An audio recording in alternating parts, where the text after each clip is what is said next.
Have you ever found yourself scrolling through YouTube at 2 a.m. looking for something to help you drift off to sleep, only to stumble upon a 40-minute video about the hidden connections between Family Guy episodes? Well, you're not alone, and today we're diving deep into the surprisingly intricate world of Family Guy lore that has somehow become the internet's favorite bedtime story. From the mysterious timeline inconsistencies that have puzzled fans for decades, to the dark theories that lurk beneath Seth MacFarlane's seemingly random humor, we're about to explore why this animated sitcom has developed one of the most dedicated and analytical fan bases in television history. Picture this. It's Sunday night, you've got work tomorrow, but instead of getting some rest, you find yourself 3 hours into a rabbit hole about whether Stewie Griffin can actually time travel or if it's all in his imagination. Sound familiar?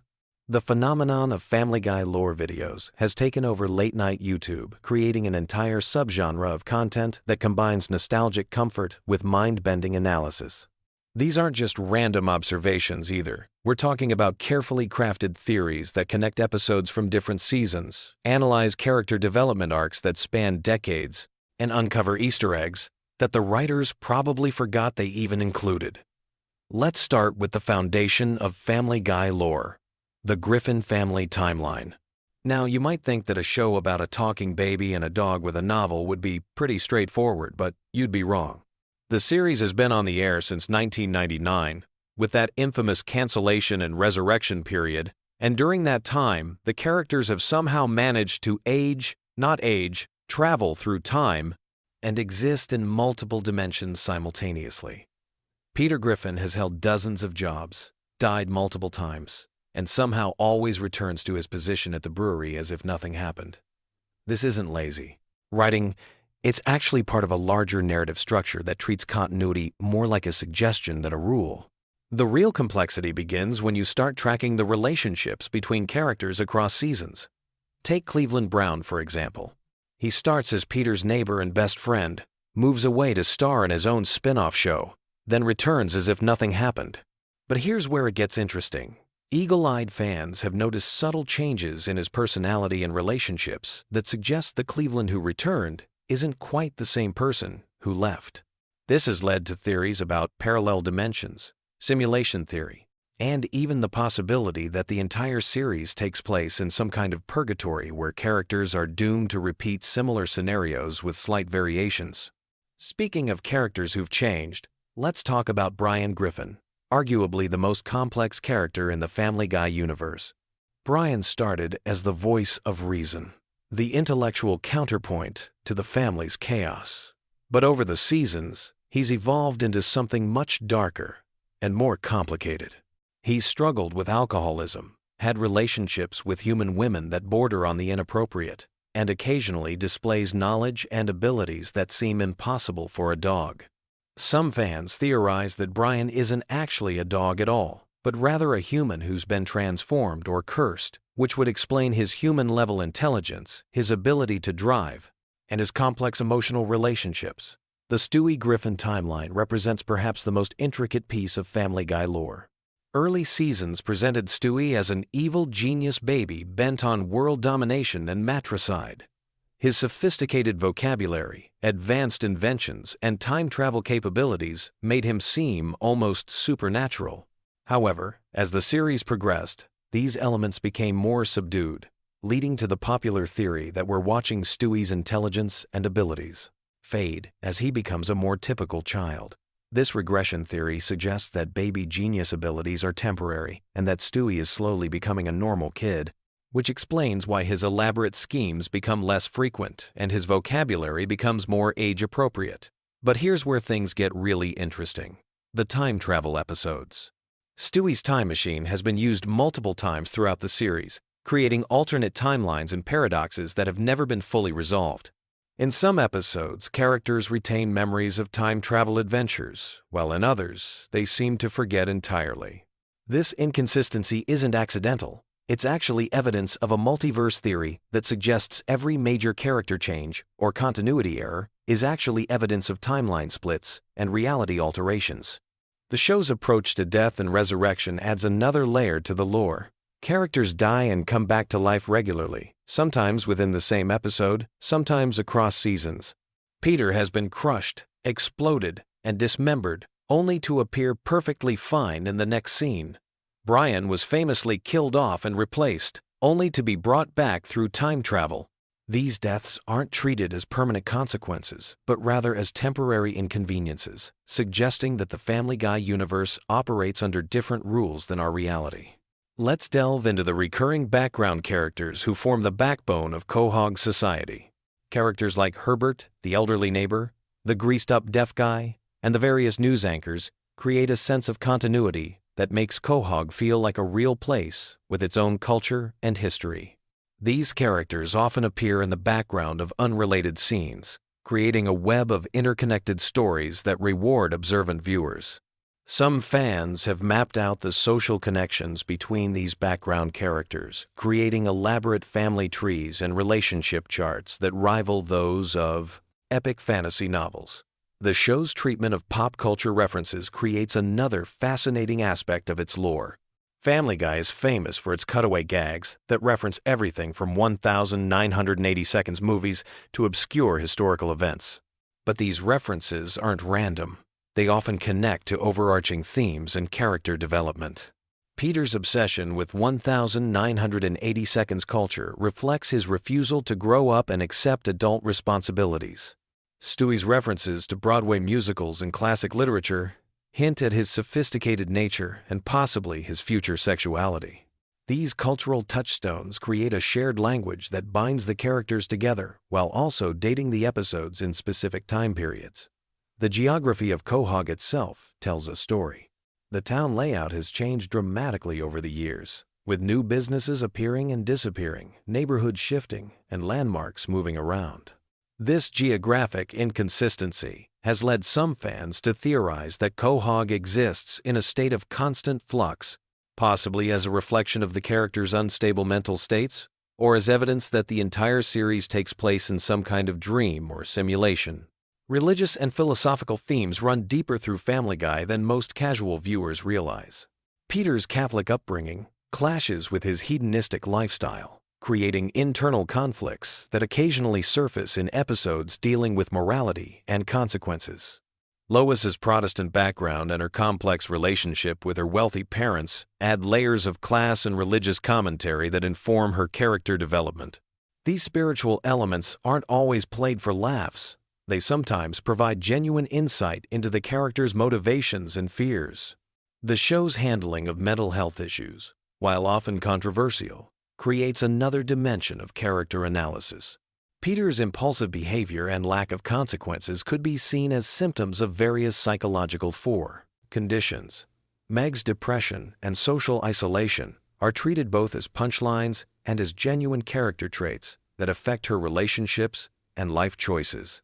Chris's awkwardness and social difficulties hint at developmental issues that are never directly addressed, but inform his character arc. Family Guy's relationship with its own cancellation and resurrection has become part of its mythology.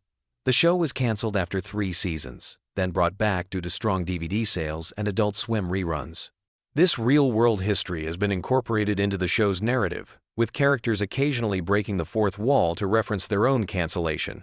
This metatextual approach creates a unique relationship between the show and its audience, acknowledging that both the characters and viewers are aware they're participating in a constructed narrative. The evolution of the show's animation style tells its own story. Early seasons featured simpler character designs and more limited animation, while later seasons showcase increasingly sophisticated visual techniques and more detailed character expressions. This technical progression mirrors the character's emotional development and the show's growing complexity. Fans have created detailed comparisons showing how character designs have evolved, often using these changes to support theories about character development and timeline alterations. The voice acting performances add another layer of lore analysis. Seth MacFarlane voices multiple main characters, and subtle changes in his vocal performances over the years have been interpreted as character development cues. Peter's voice has become more exaggerated and childish, supporting theories about his regression into immaturity. Stewie's voice has become less posh and more typical for his age, reinforcing the theory that his genius is fading. Guest appearances and celebrity references create a complex web of real-world connections that blur the line between fiction and reality. When real celebrities appear as themselves, they often interact with the characters in ways that suggest the Family Guy universe exists parallel to our own, with similar historical events and cultural touchstones, but different rules and consequences. The show's treatment of social and political issues has evolved significantly over its run, reflecting changing attitudes and sensibilities. Early episodes featured edgier humor and more controversial content, while recent seasons have shown more awareness of social responsibility. This evolution isn't just about changing times. It reflects character growth and maturity, particularly in how the family members relate to each other and their community. As we drift off to sleep thinking about these interconnected stories and hidden meanings, it becomes clear why Family Guy lore has become such a popular bedtime topic. The show's seemingly chaotic structure actually contains layers of complexity that reward deep analysis and careful attention. Whether you're falling asleep to theories about Stewie's true nature, pondering the implications of Brian's human relationships, or trying to map out the Quahog timeline, Family Guy offers an unexpectedly rich universe that continues to surprise and engage viewers even after decades on the air. Sweet dreams, and remember, in the world of Family Guy, nothing is ever quite as simple as it first appears. Picture this. You're lying in bed, eyes heavy, ready to drift off to sleep, but your mind is still buzzing. Maybe you need something to help you unwind, something familiar and comforting that won't keep you too engaged. Well, tonight we're diving into the weird and wonderful world of Family Guy, with some absolutely wild facts that might just be the perfect bedtime companion. These aren't your typical trivia tidbits. We're talking about the kind of behind-the-scenes secrets and bizarre details that make this show the cultural phenomenon it became. Let me start with something that'll blow your mind right away. Did you know that Family Guy was actually canceled not once, but twice? Yeah, you heard that right. The show got the axe in 2002 after just 3 seasons, then came back in 2005, only to get canceled again in 2007. But here's where it gets interesting. The show's resurrection wasn't because of some executive's change of heart or a passionate fan campaign, though those things helped. It was actually because of DVD sales and reruns on Adult Swim that proved the show had a massive audience that networks had completely missed. The numbers were staggering. When Fox looked at the DVD sales figures, they realized they'd made a colossal mistake. The first season DVD became one of the best-selling TV show DVDs of all time, moving over 1 million copies in its first year. Adult Swim was paying Fox millions for the rerun rights, and the ratings were through the roof. It was like discovering you'd thrown away a winning lottery ticket, except you could still fish it out of the trash. But here's something even weirder about the show's cancellation drama. Seth MacFarlane, the creator, was actually somewhat relieved when it got canceled the first time. He was completely burned out from working insane hours, writing, voice acting, and overseeing every aspect of production. The guy was doing the voices for 3 main characters while running the entire show. When Fox pulled the plug, he thought his animation career might be over, but he also felt like he could finally breathe again. Speaking of Seth MacFarlane, here's a fact that'll keep you up at night thinking about alternate timelines. He was supposed to be on American Airlines Flight 11 on September 11, 2001, the flight that hit the North Tower of the World Trade Center. He missed it because his travel agent gave him the wrong departure time, and he showed up to the gate 10 minutes after boarding had ended. He was hungover from partying the night before and almost didn't go to the airport at all.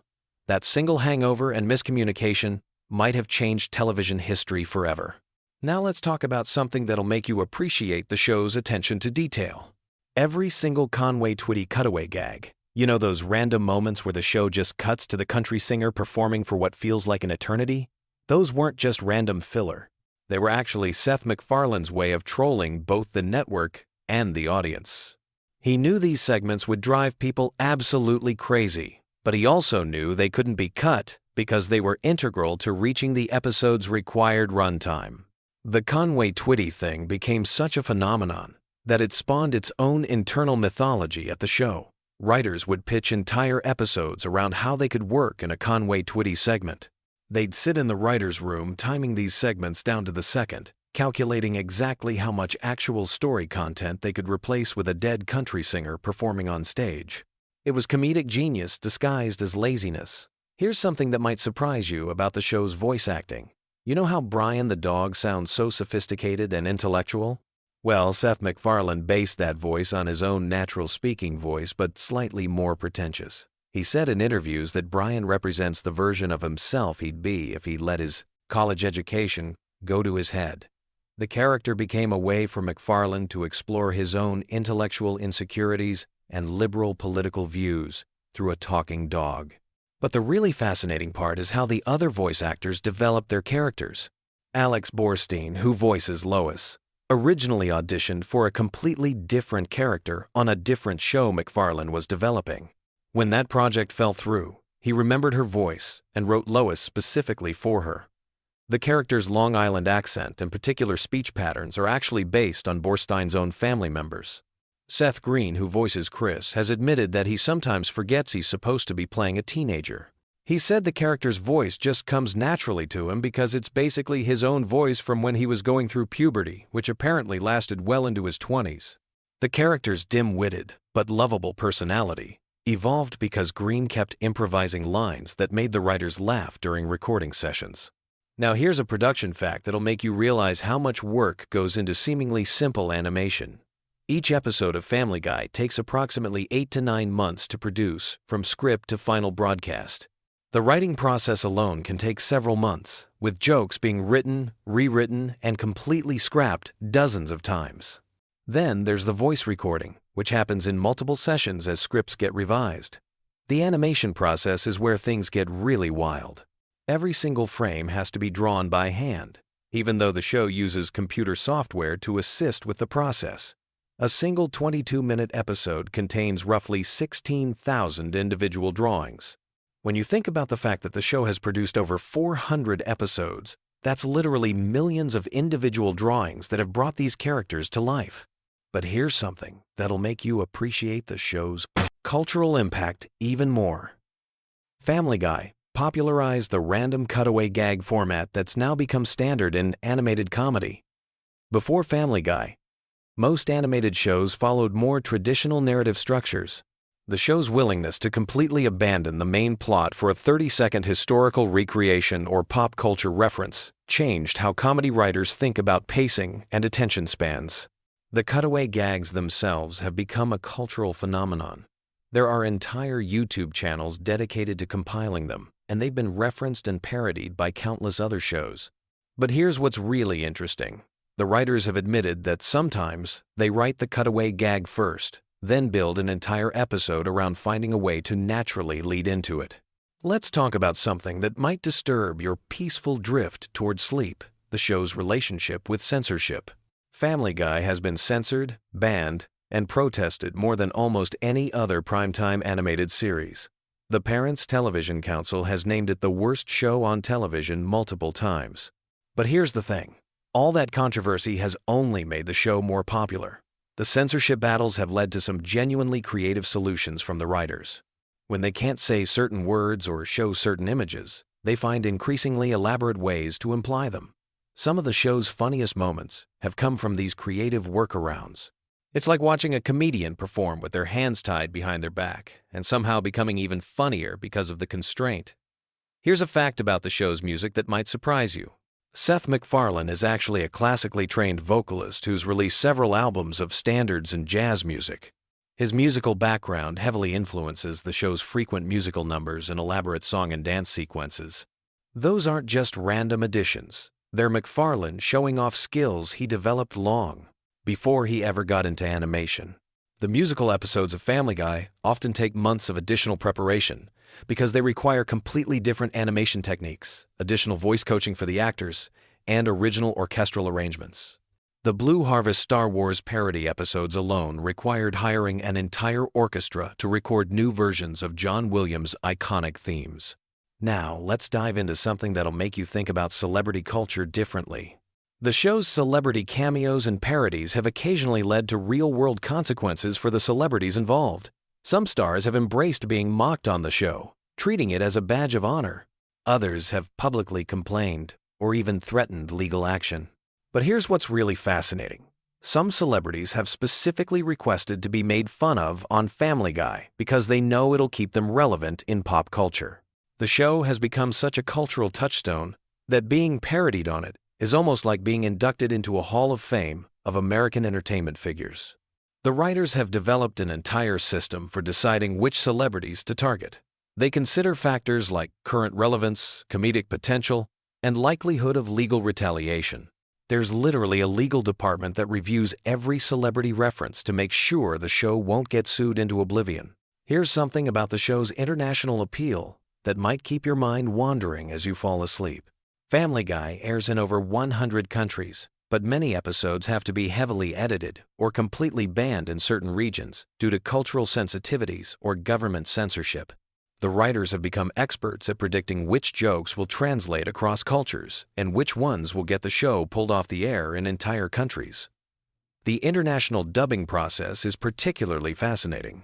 Voice actors in different countries have to capture not just the literal translations of the jokes, but also the timing, delivery, and cultural references that make the humor work.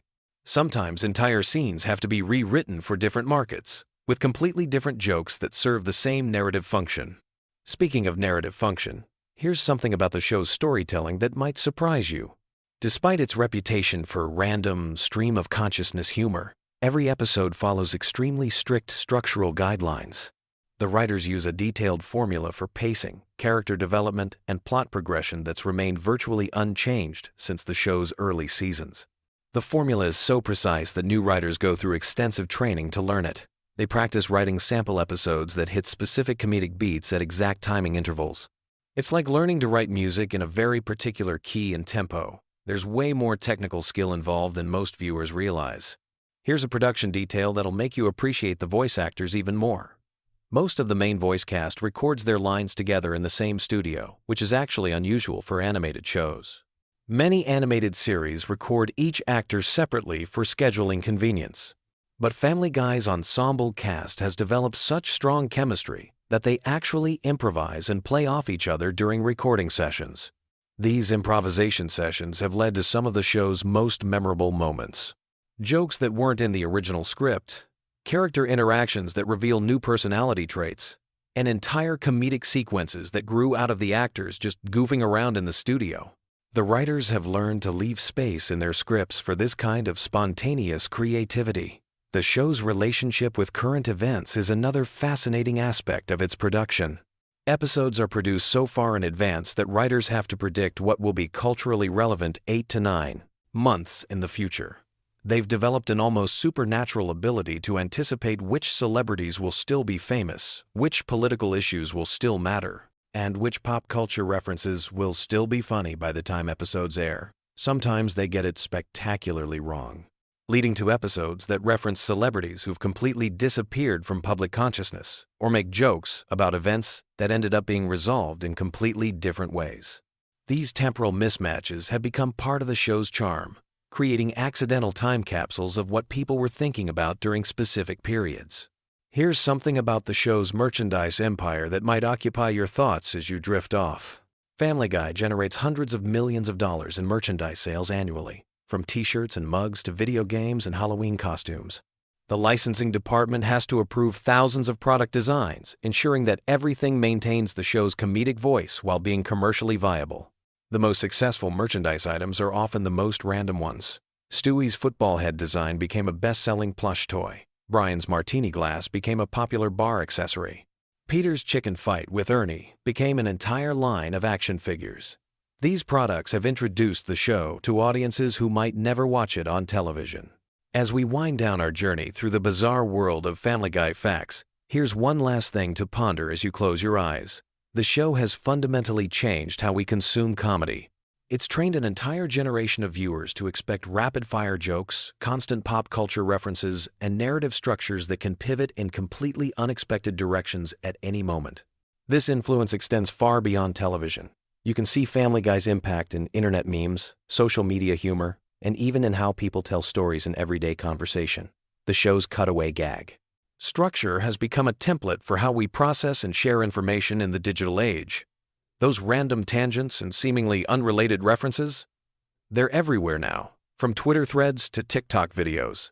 The show created a new language of comedy that's become so pervasive we barely notice it anymore. When someone starts telling a story, then suddenly pivots to a completely unrelated memory that somehow connects back to the original point, they're unconsciously using a Family Guy narrative structure. When someone makes a reference to an obscure piece of pop culture from decades ago to explain something happening today, they're speaking fluent Family Guy. So there you have it. As you drift off to sleep tonight, you can rest easy, knowing that somewhere in the world, animators are drawing thousands of individual frames to bring new episodes to life. Voice actors are improvising lines that will make millions of people laugh, and writers are crafting jokes that will still be quoted years from now. The strange, wonderful, chaotic world of Family Guy continues to evolve, one random cutaway gag at a time. Sweet dreams.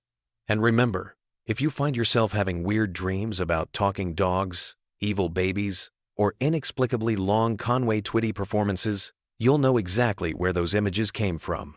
The show that changed comedy forever has probably infiltrated your subconscious too, joining the ranks of viewers who've been shaped by its unique brand of organized chaos. You know that feeling when you're trying to fall asleep but your brain just won't shut up?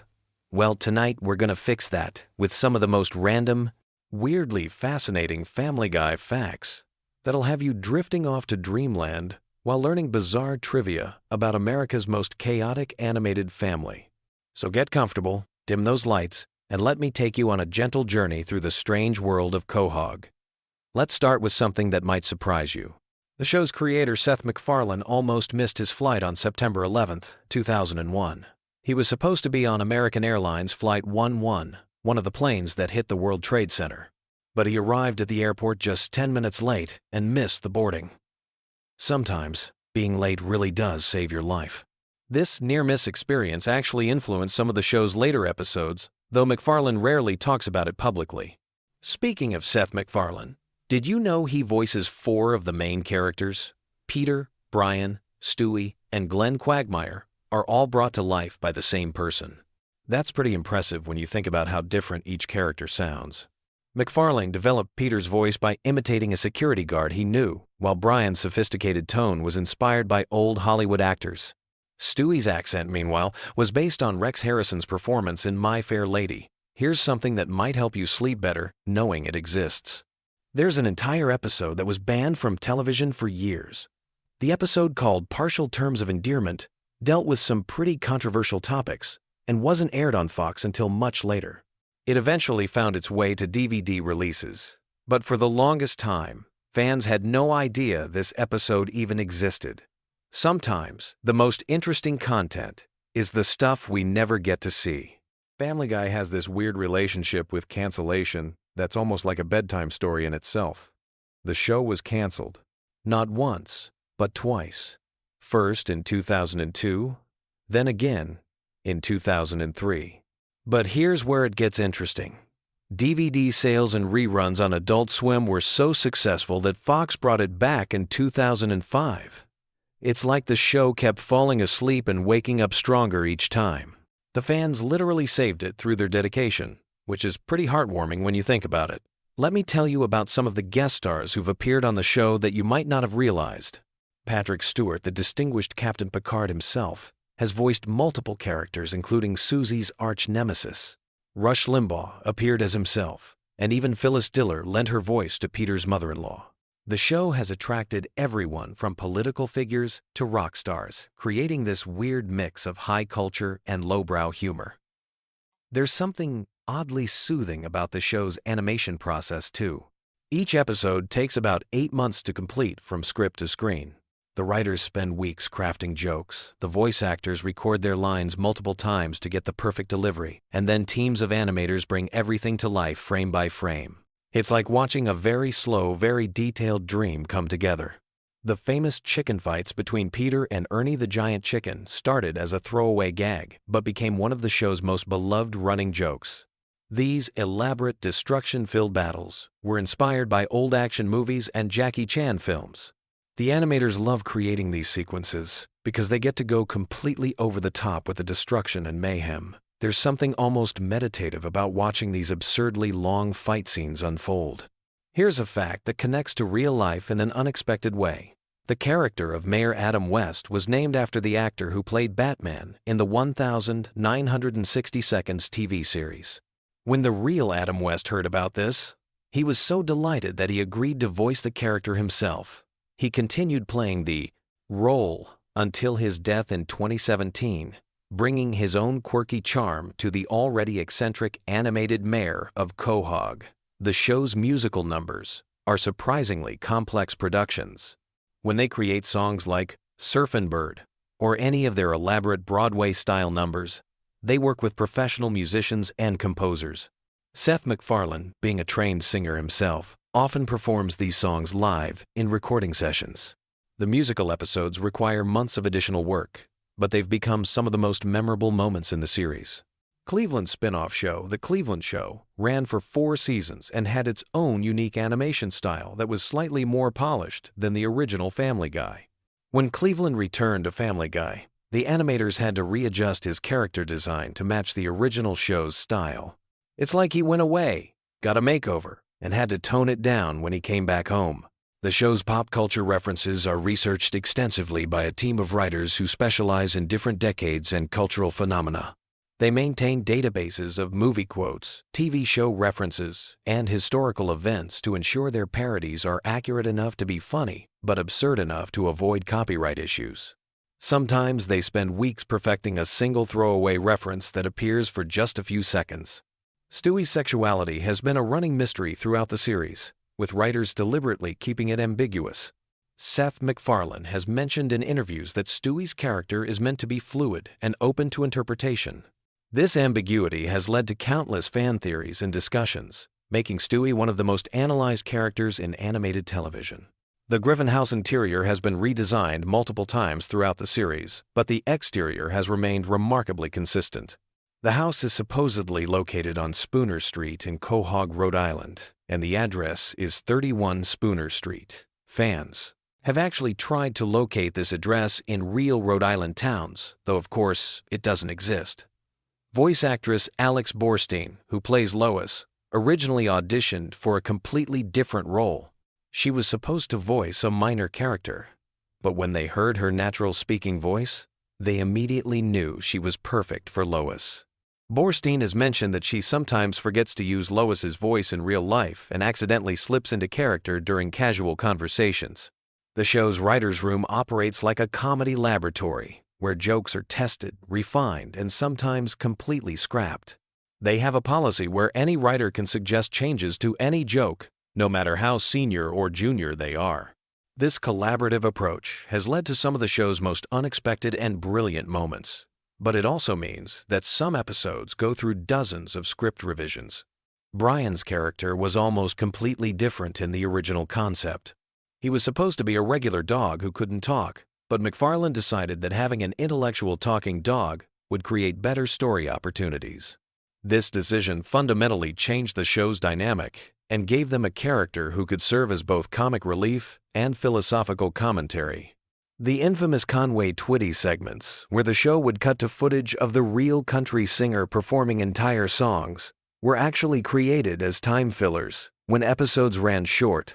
These segments became so popular with fans that the writers started including them intentionally, turning what was essentially animated dead air into a beloved recurring gag. Quagmire's character was inspired by radio DJs from the 1950 seconds and 1960 seconds who had that smooth, slightly sleazy on-air personality. Seth MacFarlane studied old radio shows and interviews to develop Quagmire's distinctive speaking style and his catchphrase, "giggity giggity." The character's appearance was based on classic cartoon characters, but with a modern twist that made him both nostalgic and contemporary. The show's relationship with censorship is fascinating. The writers often create jokes specifically designed to test the boundaries of what they can get away with on television. They'll write multiple versions of controversial scenes, knowing that some will be cut but hoping that the milder versions will make it to air. It's like an ongoing negotiation with the censors through comedy. Family Guy was one of the first animated shows to embrace internet culture and memes before most people knew what memes were. The writers were early adopters of online humor and would incorporate internet jokes into episodes months before they became mainstream. This forward-thinking approach helped keep the show relevant to younger audiences who were spending more time online. The character of Herbert the Pervert was originally supposed to appear in just one episode, but his distinctive voice and creepy personality made him an unexpected fan favorite. The voice actor Alex Borstein came up with Herbert's characteristic whistle and speech pattern on the spot during recording, and it became such an integral part of the character that they couldn't imagine him any other way. Did you know that several Family Guy episodes have been turned into actual comic books? These comics expand on storylines from the show and sometimes feature adventures that would be too expensive to animate. The comic book format allows the writers to explore more complex storylines and include visual gags that might not work as well in animation. The show's approach to celebrity deaths is uniquely irreverent. When famous people pass away, the writers often create memorial segments that are simultaneously respectful and absurd. They've developed a reputation for handling these situations with a mix of genuine tribute and satirical commentary that somehow works better than it should. Joe Swanson's character was created specifically to address representation of disabled characters in animation, but the writers were careful not to make his disability the only thing that defines him. They wanted to show that wheelchair users could be action heroes, fathers, and complex characters with their own storylines and personality quirks that had nothing to do with their physical limitations. The show's animation studio has created detailed model sheets for background characters who appear for just a few seconds. They believe that consistency in character design, even for minor roles, helps create a more believable world. Some of these background characters have their own names and backstories that never make it into episodes but help the animators understand their roles in Quahog's community. Family Guy's impact on internet culture extends beyond just memes and references. The show pioneered the use of cutaway gags, which became a template for online content creators who needed to create short, punchy comedy segments. Many YouTube comedians cite Family Guy's editing style as an influence on their own work. The series has been translated into dozens of languages, and each version faces unique challenges in adapting American cultural references for international audiences. In some countries, entire storylines have been changed to make them more culturally relevant, while maintaining the show's essential humor and character dynamics. As you drift off to sleep tonight, remember that Family Guy represents something uniquely American about comedy: the ability to find humor in absolutely everything, from the mundane details of suburban life to the biggest questions about existence and meaning. The show's creators understood that laughter can be found anywhere if you're willing to look for it, and sometimes the most random, unexpected moments become the ones we remember most fondly. Sweet dreams, and may your own family adventures be slightly less chaotic than the Griffins. Have you ever wondered why millions of people fall asleep to Family Guy every single night? Tonight, I'm diving deep into this bizarre internet phenomenon that's taken over bedrooms worldwide. We're talking about random Family Guy episodes specifically curated for sleep, and trust me, by the end of this video, you'll understand exactly why this animated chaos has become the ultimate sleep soundtrack for an entire generation. Before we jump into this rabbit hole, let me ask you something. How many of you have tried falling asleep to complete silence, only to find your brain racing with thoughts? Or maybe you've attempted those boring nature sounds that somehow make you feel more awake than relaxed. Well, you're not alone. And that's exactly where our story begins. The Family Guy sleep phenomenon isn't just some random internet trend. It's a psychological masterpiece that accidentally stumbled upon the perfect formula for shutting down an overactive mind. Think about it. When you're lying in bed, trying to fall asleep, what's your biggest enemy? Your own thoughts. Your brain wants to replay every embarrassing moment from middle school, plan tomorrow's meetings, or suddenly solve world hunger. But Family Guy? It gives your mind something familiar yet unpredictable to focus on, creating the perfect distraction cocktail. Let me paint you a picture of how this whole thing works. You're scrolling through YouTube at midnight, exhausted but somehow still wired. You stumble across a video titled Family Guy Random Episodes No Ads Perfect for Sleep, with like 3 million views. You click it, thinking you'll watch for maybe 10 minutes. Next thing you know, you're waking up 8 hours later with your phone battery dead and Peter Griffin's voice somehow embedded in your dreams. The genius of Family Guy as sleep content lies in its complete unpredictability, wrapped in comfortable familiarity. You've probably seen most episodes before, so there's no pressure to follow. Along with complex plot lines, Your brain can just drift along with the familiar voices and random cutaway gags without feeling like it's missing something important. It's like having background conversation at a party where you don't need to participate, but the noise keeps your mind occupied enough to relax. Now, let's talk about why random episodes work better than watching the show normally. When you're actively watching Family Guy during the day, you're engaged with the jokes, the storylines, and the visual gags. But when it's sleep time, you need something that provides just enough stimulation to quiet your thoughts without keeping you awake. Random episodes create this perfect sweet spot because there's no narrative continuity to follow. Your brain doesn't have to work to connect plot points or remember character developments. It can just float along with whatever chaos is happening on screen. The audio quality of these sleep compilations is crucial too. Most creators who make Family Guy sleep content understand that the volume needs to be just right. Not so loud that sudden outbursts wake you up, but not so quiet that you're straining to hear. They often remove the louder musical segments and focus on dialogue-heavy scenes. It's like they've accidentally created the perfect white noise machine, except instead of ocean sounds, it's Stewie plotting world domination. Here's something fascinating about the psychology behind this phenomenon. Sleep researchers have found that consistent, familiar sounds can actually improve sleep quality by masking disruptive noises and giving the brain something predictable to tune out. Family Guy provides this consistency through its familiar character voices and recurring joke structures, while the randomness prevents your brain from getting too invested in following along. The comment sections on these videos are absolutely incredible. You'll find thousands of people sharing their sleep stories, talking about how they've been falling asleep to the same episodes for years, or how they can identify exactly which episode they fell asleep to based on what they remember hearing. There's this whole community of people who've basically turned Family Guy into their personal sleep medication, and they're all supporting each other's weird sleep habits. What's really interesting is how this has evolved beyond just Family Guy. You'll find similar content for shows like The Simpsons, South Park, and even The Office. But Family Guy seems to have the perfect storm of elements that make it ideal for sleep content. The show's humor doesn't rely heavily on visual gags, so you're not missing much with your eyes closed. The characters have distinct, recognizable voices that create a comforting audio landscape, and the show's episodic nature means you can jump in anywhere without feeling lost. The creators of these sleep compilations have become masters of their craft.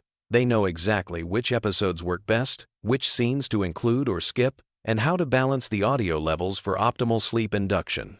Some even create custom transitions between episodes to eliminate jarring cuts that might wake viewers up. It's like they're running a sophisticated sleep laboratory, except their test subjects are millions of insomniacs scrolling YouTube at 2 in the morning. Let's dive into the science behind why this actually works. When you're trying to fall asleep, your brain goes through different stages of consciousness. During the transition from wakefulness to sleep, your mind is particularly susceptible to intrusive thoughts and anxiety. Having familiar, low-stakes audio content provides what sleep experts call cognitive load distribution. Essentially, you're giving your brain something harmless to process, instead of letting it spiral into worry or excitement. The repetitive nature of Family Guy's humor structure also plays a role. The show follows predictable patterns: setup, punchline, cutaway, gag, back to story. This rhythm becomes almost hypnotic when you're in a relaxed state. Your brain starts to anticipate these patterns, which can actually trigger the relaxation response and help transition you into deeper sleep stages. But here's where it gets really interesting. Many people report having the weirdest, most vivid dreams when they fall asleep to Family Guy. This makes sense from a neuroscience perspective. During REM sleep, your brain is still processing auditory information, and the random, surreal content from the show can influence your dream narratives.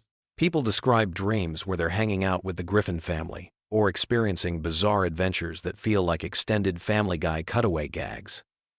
The social aspect of this phenomenon can't be ignored either. There's something comforting about knowing that thousands of other people are falling asleep to the same content. It creates this invisible community of shared experience. You're not alone in your weird sleep habits, because apparently everyone else is doing it too. The comment sections become these strange support groups where people bond over their favorite episodes to fall asleep to, or share stories about how the show has helped them through difficult times. Now, Let's address the elephant in the room. Is falling asleep to TV shows actually healthy? Sleep experts have mixed opinions on this. Some argue that any screen time before bed disrupts your natural circadian rhythms and that the blue light from devices interferes with melatonin production. Others acknowledge that for people with anxiety or racing thoughts, having consistent background audio can actually improve sleep quality compared to lying awake in silence for hours. The key seems to be in the execution. The most successful Family Guy sleep content creators understand the importance of audio-only engagement. They often recommend turning your phone face down or using the video purely as an audio source. Some even create audio-only versions specifically designed for sleep, removing any visual elements that might keep you engaged. What's particularly clever about the no-captions approach that many of these videos advertise is that it eliminates another potential distraction. Captions, while helpful for accessibility, can keep your eyes engaged and prevent that crucial transition into sleep mode. By removing them, creators ensure that once you close your eyes, you're purely in audio mode. The algorithm has definitely caught on to this trend.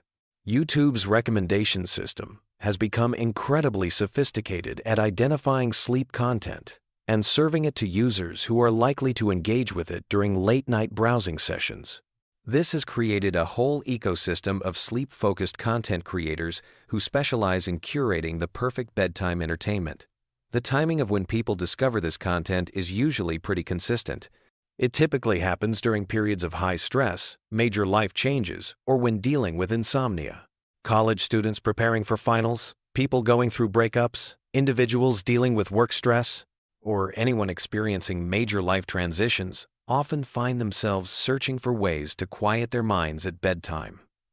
There's also something to be said about nostalgia playing a role in this phenomenon. Family Guy has been on the air for over 2 decades, which means many of the people using it for sleep content grew up with the show. There's a comfort in those familiar voices and jokes that connects to childhood feelings of safety and routine. It's like having a weird, inappropriate bedtime story that somehow works perfectly for adult anxieties. The production quality of these sleep compilations has evolved significantly over the years. Early versions were often just random episode uploads with inconsistent audio levels and jarring transitions. Now, you'll find carefully curated content with smooth transitions, optimized audio, levels, and strategic episode selection designed specifically for sleep enhancement. Some creators even remove the most jarring sound effects or explosive moments that might disrupt sleep. What's fascinating is how this has influenced the broader landscape of sleep content on YouTube. You'll now find entire channels dedicated to creating sleep-friendly versions of popular shows, and the techniques pioneered by Family Guy sleep content creators have been adopted across different types of media. The success of this format has proven that there's a massive audience for familiar, low-stakes entertainment designed specifically for bedtime consumption. The psychological comfort provided by these videos extends beyond just the audio content. Many users report that having the video running creates a sense of presence, like they're not alone in their bedroom. This can be particularly helpful for people who live alone or are dealing with anxiety about being by themselves at night.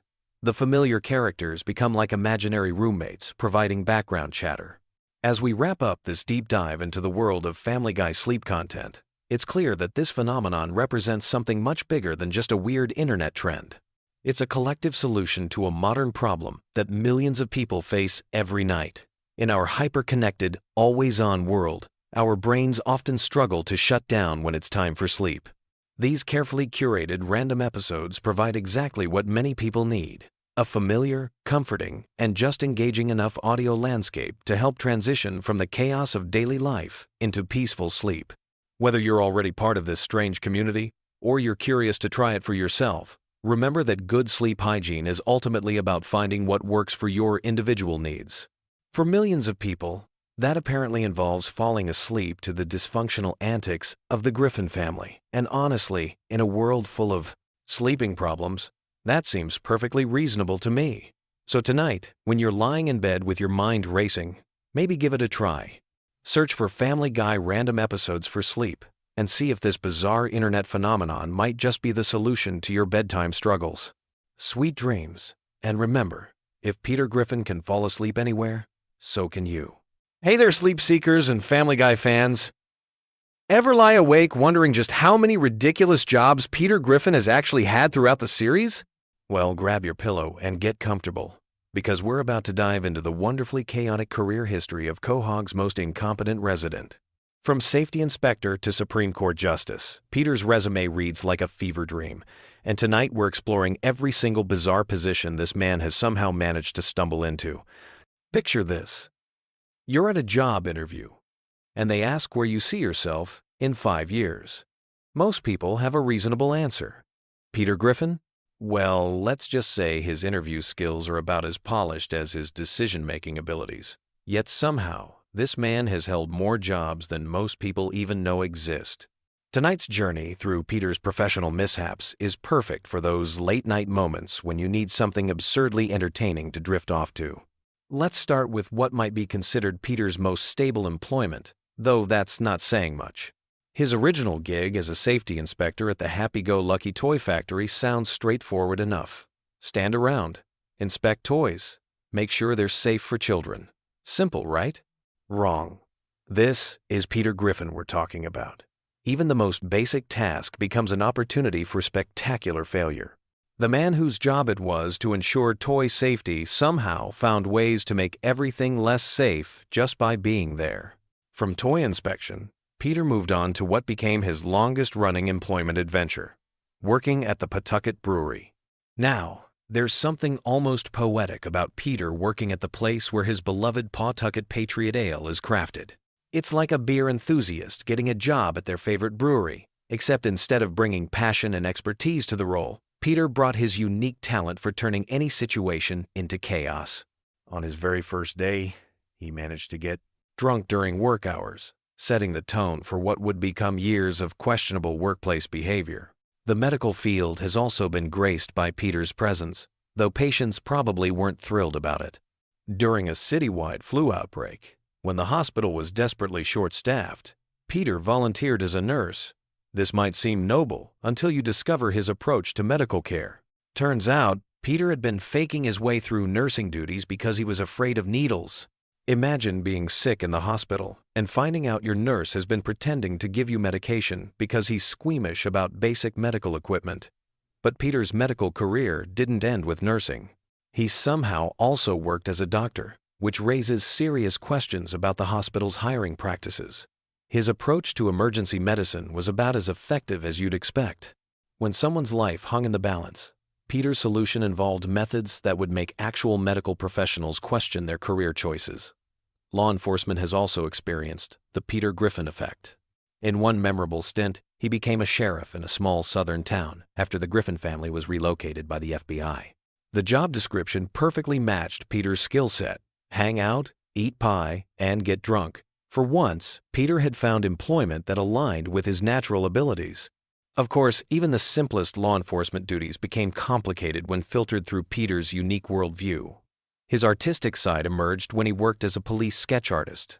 While most people struggled with Peter's unconventional artistic interpretations, his sketches turned out to be surprisingly accurate. Sometimes, raw talent manifests in the most unexpected ways, even when that talent belongs to someone who approaches every task with the subtlety of a freight train. Peter has also dabbled in hospitality, working as a motel housekeeper. His customer service approach involved inserting himself into situations where he absolutely wasn't welcome, demonstrating a complete lack of understanding about personal boundaries and professional behavior. Guests probably didn't expect their housekeeper to become an active participant in their private moments. The detective business got a taste of Peter's investigative skills when he worked as a private investigator. His noir-style internal monologue painted him as a hard-boiled detective struggling to make ends meet, but his actual investigative methods were about as sophisticated as his approach to everything else. Still, there's something charming about Peter's attempt to channel classic detective fiction, even if the execution left much to be desired. Peter's relationship with food has led to several career opportunities. He became president of the National Association for the Advancement of Fat People, turning his personal struggles with weight into a leadership role. This position actually led to some heroic moments, proving that even Peter's most self-serving endeavors can occasionally produce positive outcomes. The fishing industry experienced Peter's unique management style when he decided to become a professional fisherman. Despite having zero experience on the water, Peter approached commercial fishing with his characteristic confidence. His nautical adventures proved that enthusiasm alone isn't enough to master the complexities of maritime work, especially when that enthusiasm is accompanied by a complete lack of relevant skills. Agriculture also felt Peter's impact when he tried his hand at farming. Moving the family to the countryside for a simpler life seemed like a reasonable plan until reality set in. Farming requires knowledge, patience, and hard work, qualities that don't align with Peter's approach to life. The fact that they failed to grow a single sellable crop shouldn't surprise anyone familiar with Peter's track record. Education has been both blessed and cursed by Peter's involvement. He served as an interim principal at James Woods High, stepping in during a staffing crisis. While his administrative methods were unconventional, he did manage some positive moments, like standing up to bullies. However, his interpretation of appropriate principal behavior included outdated social media challenges and questionable disciplinary approaches. Peter also won a campaign to become school board president, though his victory came through a smear campaign against his own wife. His tenure in educational leadership was marked by the same chaos that characterizes all his endeavors, proving that putting Peter in charge of anything, especially children's education, requires a level of optimism that borders on delusion. The restaurant business has provided Peter with multiple opportunities to combine his love of food with his entrepreneurial spirit. He and Lois opened Big Pete's House of Munch, using money from a valuable coin they discovered. Restaurant ownership taught Peter that loving food and successfully serving it to customers are entirely different skills. The establishment struggled from day one, with Peter's customer service philosophy clashing with basic business principles. Not content with traditional restaurants, Peter also operated a food truck called Eat My Junk. His mobile food service brought his unique culinary vision directly to the streets, complete with creative payment processing methods that probably violated several health and business regulations. The food truck experiment demonstrated that changing venues doesn't necessarily improve outcomes when the fundamental approach remains chaotic. Environmental activism became Peter's focus when he created Gary, the no-trash cougar, a character designed to combat pollution. His environmental education methods were somewhat traumatic for young audiences, proving that good intentions don't automatically translate to effective execution. Sometimes the message gets lost when the messenger approaches their mission with the subtlety of a sledgehammer. Law enforcement experienced Peter's unique perspective again when he volunteered as a cop during a staffing shortage. Giving Peter police powers was probably one of Quahog's more questionable decisions. His interpretation of police work involved creative approaches to evidence handling and suspect interaction that would make actual officers reconsider their career choices. Corporate leadership has also been shaped by Peter's influence. When he temporarily took over as CEO of his father-in-law's company, his business philosophy involved firing experienced executives and replacing them with his drinking buddies. His product development ideas were equally revolutionary, though perhaps not in ways that traditional business schools would recommend. The tobacco industry briefly benefited from Peter's advocacy when he served as president of El Dorado Cigarette Company. His approach to corporate leadership in this role was refreshingly straightforward: show up, sit in the office, and use his position to influence legislation. Sometimes the simplest job descriptions are the most honest. Political service has called upon Peter's talents multiple times. He worked as a press secretary, though his duties seemed to focus more on preventing static electricity than managing media relations. His understanding of political communication was about as nuanced as his approach to everything else, which is to say, not very nuanced at all. The entertainment industry has provided Peter with various opportunities to showcase his talents. He worked as a Calvin Klein model at some point in his past, proving that even Peter's physical appearance has commercial value under the right circumstances. He's also appeared in television commercials, though his performance skills might not lead to repeat bookings. Military service appears somewhere in Peter's background, though his understanding of combat protocols and chain of command was typically unconventional. His military training focused on identifying friendly forces, a concept he struggled to grasp despite repeated instruction. Telecommunications offered Peter work in telemarketing, though his target demographic was somewhat specialized. His phone skills were about as effective as you'd expect, with customer interaction following his usual pattern of creating confusion where none previously existed. Medical experimentation provided Peter with income opportunities when he volunteered for various research studies. The compensation was decent, though the side effects of participating in multiple experiments simultaneously probably weren't covered in the consent forms he definitely didn't read carefully. The hospitality industry experienced Peter's customer service philosophy when he worked various service positions. His approach to taking orders involved creative interpretations of restaurant terminology that probably confused both customers and kitchen staff. His ability to remember and accurately communicate simple requests was challenged by his tendency to overcomplicate straightforward interactions. Emergency services have been both helped and hindered by Peter's involvement. His stint as a firefighter demonstrated that good intentions and basic safety training don't always combine effectively. Sometimes the person meant to solve the problem becomes part of the problem, especially when that person approaches emergency response with Peter's unique logic. Entertainment production has benefited from Peter's creative vision. He developed television programming with the same innovative approach he brings to everything else. His understanding of audience preferences and production logistics was typically unconventional, resulting in content that probably challenged viewers' expectations in unexpected ways.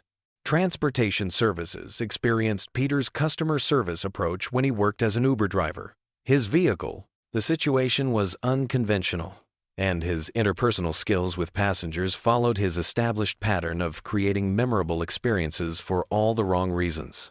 The pharmaceutical industry relied on Peter's expertise when he worked as a pharmacist. His approach to medication distribution and patient consultation demonstrated his unique interpretation of healthcare delivery. Customers probably received more than they bargained for in terms of personalized service. Seasonal employment has provided Peter with opportunities to spread joy as a mall Santa. His interaction with children during the holiday season showcased his gift for making lasting impressions, though not necessarily the kind that parents hope for when they bring their kids to meet Santa. Domestic management became Peter's responsibility when he worked as a house husband.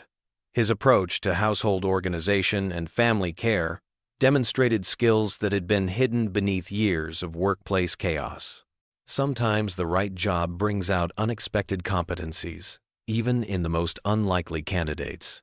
Judicial service elevated Peter to the Supreme Court, where his legal philosophy focused on equality through unconventional means. His approach to constitutional interpretation was characteristically innovative, challenging traditional legal thinking with solutions that probably weren't covered in law school. Specialized services have utilized Peter's unique skill set in various capacities. He's worked as everything from a babysitter to a personal shopper, bringing his distinctive approach to customer service in roles that required sensitivity and attention to detail. His clients probably received more personalized attention than they anticipated. Performance arts have provided Peter with outlets for his creative expression. His musical abilities have earned him income through various venues, from street performance to wedding entertainment. His understanding of audience engagement and musical technique follows his established pattern of prioritizing enthusiasm over conventional skill. The food service industry has experienced Peter's influence in multiple capacities, from restaurant ownership to catering services. His culinary philosophy emphasizes creativity over convention, resulting in dining experiences that challenge customers' expectations about food preparation and presentation. Public safety has relied on Peter's expertise in various specialized roles, from ninja police officer to volunteer emergency responder. His approach to crime prevention and emergency management demonstrates innovative thinking that probably wasn't covered in standard training programs. Media production has benefited from Peter's creative vision in multiple formats, from cartoon development to television production.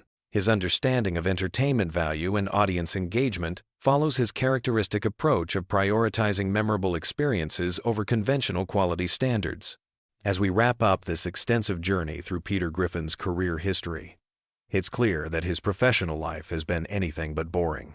From safety inspector to Supreme Court justice, from nurse to ninja cop, Peter has approached every job with the same combination of enthusiasm and chaos that defines his character. His work history reads like a collection of workplace disasters, yet somehow he keeps finding new employment opportunities. What makes Peter's career journey so entertaining is his complete lack of awareness about his own limitations. He approaches brain surgery with the same confidence he brings to flipping burgers, and somehow manages to create memorable moments in every position he holds. His employers probably don't forget him quickly, though not necessarily for the reasons they'd prefer. The sheer variety of Peter's employment history suggests either an incredibly diverse skill set or an amazing ability to convince people to hire him, despite obvious red flags. The truth is probably somewhere in between, though the evidence strongly suggests that Peter's interview skills don't accurately represent his job performance capabilities. Tonight, as you drift off to sleep, you can rest easy knowing that somewhere in the animated universe, Peter Griffin is probably starting a new job tomorrow, bringing his unique brand of workplace creativity to yet another unsuspecting industry. His career adventures remind us that sometimes the most entertaining stories come from the most unlikely sources, and that competence isn't always required for memorable employment experiences. Sweet dreams, and remember, no matter how chaotic your own work life gets, it's probably more manageable than Peter Griffin's professional journey through the working world of Quahog and beyond. Picture this. It's 2 a.m. You're tossing and turning, unable to fall asleep. Your mind is racing with thoughts about tomorrow's responsibilities, that awkward conversation from 3 weeks ago, and whether you left the stove on. What you need isn't another meditation app or white noise machine. You need something perfectly mundane, yet oddly fascinating. You need random Family Guy facts that will occupy just enough of your brain to let sleep creep in without being so exciting that they keep you awake. Tonight we're diving into the wonderfully weird world of Quahog, with facts so specific and delightfully pointless that they'll have you drifting off faster than Peter Griffin at a feminist poetry reading. Let's start with something that sounds completely made up but is absolutely real. The chicken fights between Peter Griffin and Ernie the Giant Chicken have collectively lasted over 20 minutes of screen time across all episodes. 20 minutes. That's longer than most sitcom episodes dedicate to their main plot. These epic battles began over something so ridiculously petty that it perfectly encapsulates the show's absurdist humor. An expired coupon. Not a life-changing amount of money, not a family heirloom, but a piece of paper that saves you maybe 50 cents on chicken feed. Yet this trivial dispute has spawned some of the most elaborate and destructive fight sequences in television history. The creators didn't plan for these fights to become a recurring element. The first chicken fight was supposed to be a one-off gag, but audience response was so positive that it became a signature element of the show. Each subsequent battle had to top the previous one in terms of scope and destruction. They've fought in the streets, crashed through buildings, battled in the sky, and even taken their conflict underwater. The animators spend weeks choreographing these sequences, treating them with the same attention to detail that major studios reserve for blockbuster action films. Here's something that might surprise you about the show's production process. Every episode of Family Guy requires approximately 15,000 individual drawings. In the digital age, this seems almost quaint, but the show maintains a hand-drawn aesthetic that demands incredible attention to detail. Each character's movement, each facial expression, each background element starts as a pencil sketch. The animators have developed shortcuts and techniques over the years, but the fundamental process remains surprisingly labor-intensive. The voice actors record their lines before any animation begins, which means the animators have to match the drawings to the vocal performances rather than the other way around. This creates some interesting challenges. Seth MacFarlane voices multiple characters, and he often has conversations with himself during recording sessions. The sound engineers have become experts at seamlessly blending these multi-character performances, creating the illusion that Peter, Brian, and Stewie are actually in the same room talking to each other. Speaking of voices, here's a fact that demonstrates just how integral Seth MacFarlane is to the show's DNA. He voices 4 main characters, plus dozens of recurring characters and one-off personalities. When he temporarily stepped back from the show to focus on other projects, the producers seriously considered ending Family Guy rather than recasting his roles. They eventually found ways to work around his reduced availability, but it highlighted how deeply connected the show is to MacFarlane's specific vocal talents and comedic sensibilities. The show's relationship with censorship has produced some genuinely bizarre situations over the years.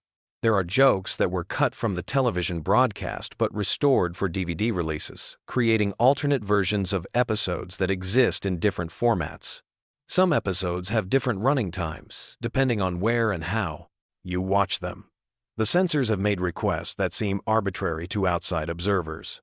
Violence is often acceptable, but certain types of language or visual gags get flagged for removal. This has led to some creative workarounds by the writing team. They've developed a sort of code for getting controversial material past the censors. Sometimes they'll include an extremely offensive joke that they know will be rejected, making their actually intended joke seem mild by comparison. It's a psychological negotiation tactic that has become part of their standard writing process. Here's something that sounds like trivia, but actually reveals something profound about how the show is made.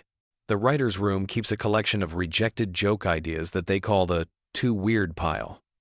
These aren't jokes that are too offensive or inappropriate, but rather concepts that are so strange or specific that they don't fit into any episode. Occasionally, they'll build an entire storyline around one of these orphaned ideas, which explains why some episodes feel like fever dreams that shouldn't work but somehow do. The show's approach to celebrity cameos is more strategic than it might appear. When famous people appear as themselves, they're usually playing exaggerated versions of their public personas rather than trying to seem likable or relatable. The writers deliberately lean into whatever characteristic or controversy that celebrity is known for, creating appearances that feel more like roasts than typical guest spots.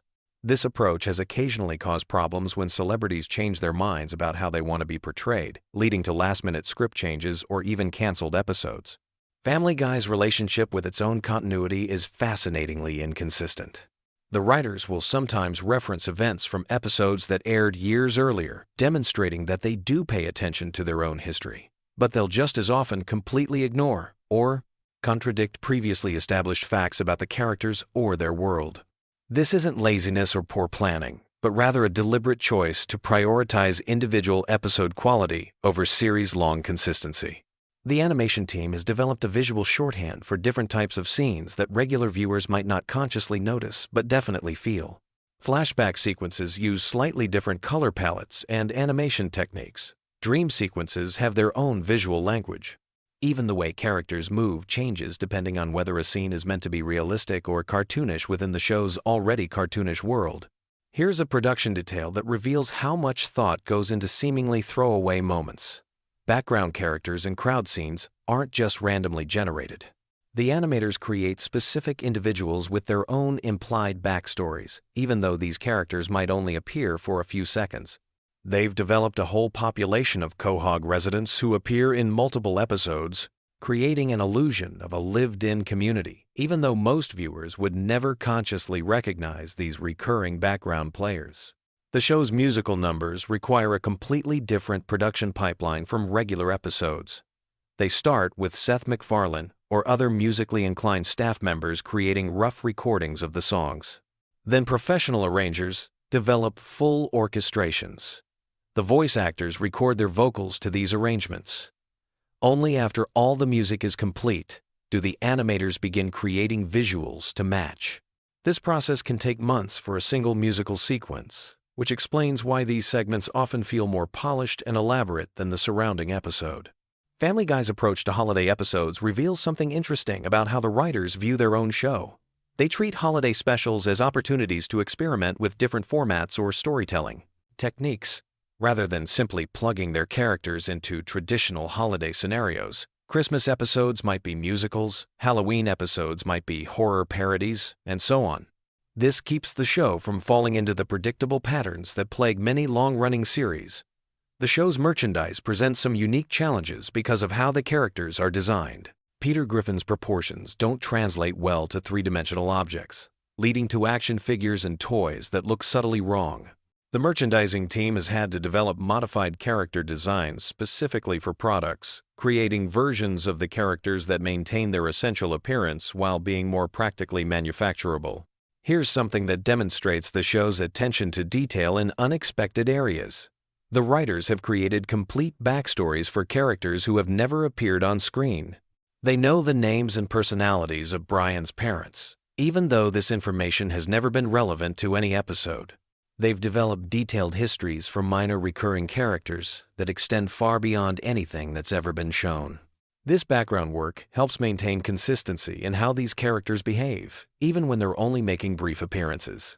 The show's relationship with its own spin-offs created some interesting continuity challenges. When the Cleveland show was in production, storylines had to be coordinated between writing teams to ensure that Cleveland's appearances on Family Guy didn't contradict what was happening on his own show. This led to some awkward scheduling situations where episodes had to be rewritten or delayed to maintain consistency across both series. Family Guy's approach to celebrity deaths has evolved over the years in response to changing cultural sensitivities. Early episodes would sometimes include jokes about recently deceased public figures, but the writers now generally avoid this territory. Unless enough time has passed for such references to feel like historical commentary rather than current events humor. This self-imposed guideline has prevented some potentially awkward situations where episodes would have aired shortly after unexpected celebrity deaths. The show's animators have developed specialized techniques for different types of scenes that regular viewers probably don't notice but contribute to the overall viewing experience. Fight scenes use different frame rates and animation principles than dialogue scenes. Fantasy sequences might employ completely different artistic styles. The animators treat each type of scene as requiring its own approach, making Family Guy more visually diverse than many people realize. Here's a fact that illustrates how deeply the show has embedded itself in popular culture. The writers receive hundreds of suggestions from fans every week, ranging from episode ideas to character suggestions to complaints about plot inconsistencies. While they can't use fan-submitted ideas for legal reasons, these communications help them understand how their audience perceives the show and what elements are most popular or problematic. The show's approach to social media and internet culture has changed dramatically over its run. Early episodes barely acknowledge the existence of the internet, while recent seasons treat social media and online culture as fundamental aspects of modern life. The writers have had to learn new forms of humor and reference that didn't exist when the show began, essentially evolving their comedy style to match changing technology and communication patterns. Family Guy's international versions present fascinating translation challenges. Jokes that rely on American cultural references or wordplay often can't be directly translated, leading to completely different jokes in dubbed versions. Some countries have created culturally specific versions of certain episodes, replacing American references with local equivalents. This has resulted in versions of Family Guy that are almost entirely different shows while maintaining the same basic characters and plot lines. The show's writers maintain detailed style guides that specify how each character speaks, what types of references they would make, and how they would react in different situations. These guides help maintain consistency across different writers and ensure that characters don't drift too far from their established personalities.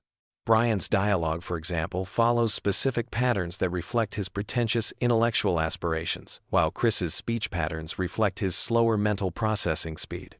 Here's something that reveals the show's commitment to its own absurdist logic. The writers have created internal rules for how the show's universe works that they follow even when these rules are never explicitly stated. They know how long it takes to travel between different locations in Quahog, which characters know each other, and what each character's financial situation is like. This background consistency helps ground even the most ridiculous storylines in something resembling reality. The show's merchandise licensing deals have created some genuinely strange products over the years. There have been Family Guy-themed everything from breakfast cereals to car accessories to wedding decorations. The licensing team has to consider whether each potential product fits with the show's brand, leading to some philosophical discussions about what Family Guy represents as a cultural entity beyond just a television program.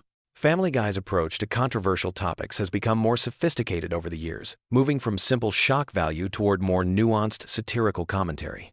The writers now spend considerable time researching topics before writing about them, ensuring that their jokes come from a place of understanding rather than ignorance. This doesn't mean they avoid controversial subjects, but rather that they approach them with more intentionality. The show's animators have developed a visual signature that makes Family Guy immediately recognizable, even in brief clips or promotional materials. This involves not just character design but also choices about color palettes, camera angles, and motion principles. New animators joining the team have to learn these specific techniques to ensure visual consistency across different episodes and seasons. Here's a production detail that most viewers would never think about, but significantly impacts the viewing experience. The show's sound design team creates distinct audio signatures for different characters and locations. Peter's footsteps sound different from Brian's. The Griffin house has its own acoustic characteristics, and even the way doors close varies depending on the context. These subtle audio cues help create the illusion of a consistent physical world, even though everything is animated. As you drift off to sleep tonight, remember that somewhere in the world, animators are drawing the next batch of Family Guy episodes, voice actors are recording dialogue for situations that don't exist, and writers are debating whether jokes about topics you've never considered are funny enough to include in a television show. The machinery of entertainment continues turning even while you rest, creating the content that will occupy your mind during tomorrow night's journey toward sleep. Sweet dreams. And remember that in the grand scheme of things, we're all just characters in someone else's animated universe, trying to make sense of the absurd situations we find ourselves in. Did you know that Family Guy has been running for so long that if you watched every episode back to back, you'd be sitting there for over 7 days straight without sleeping?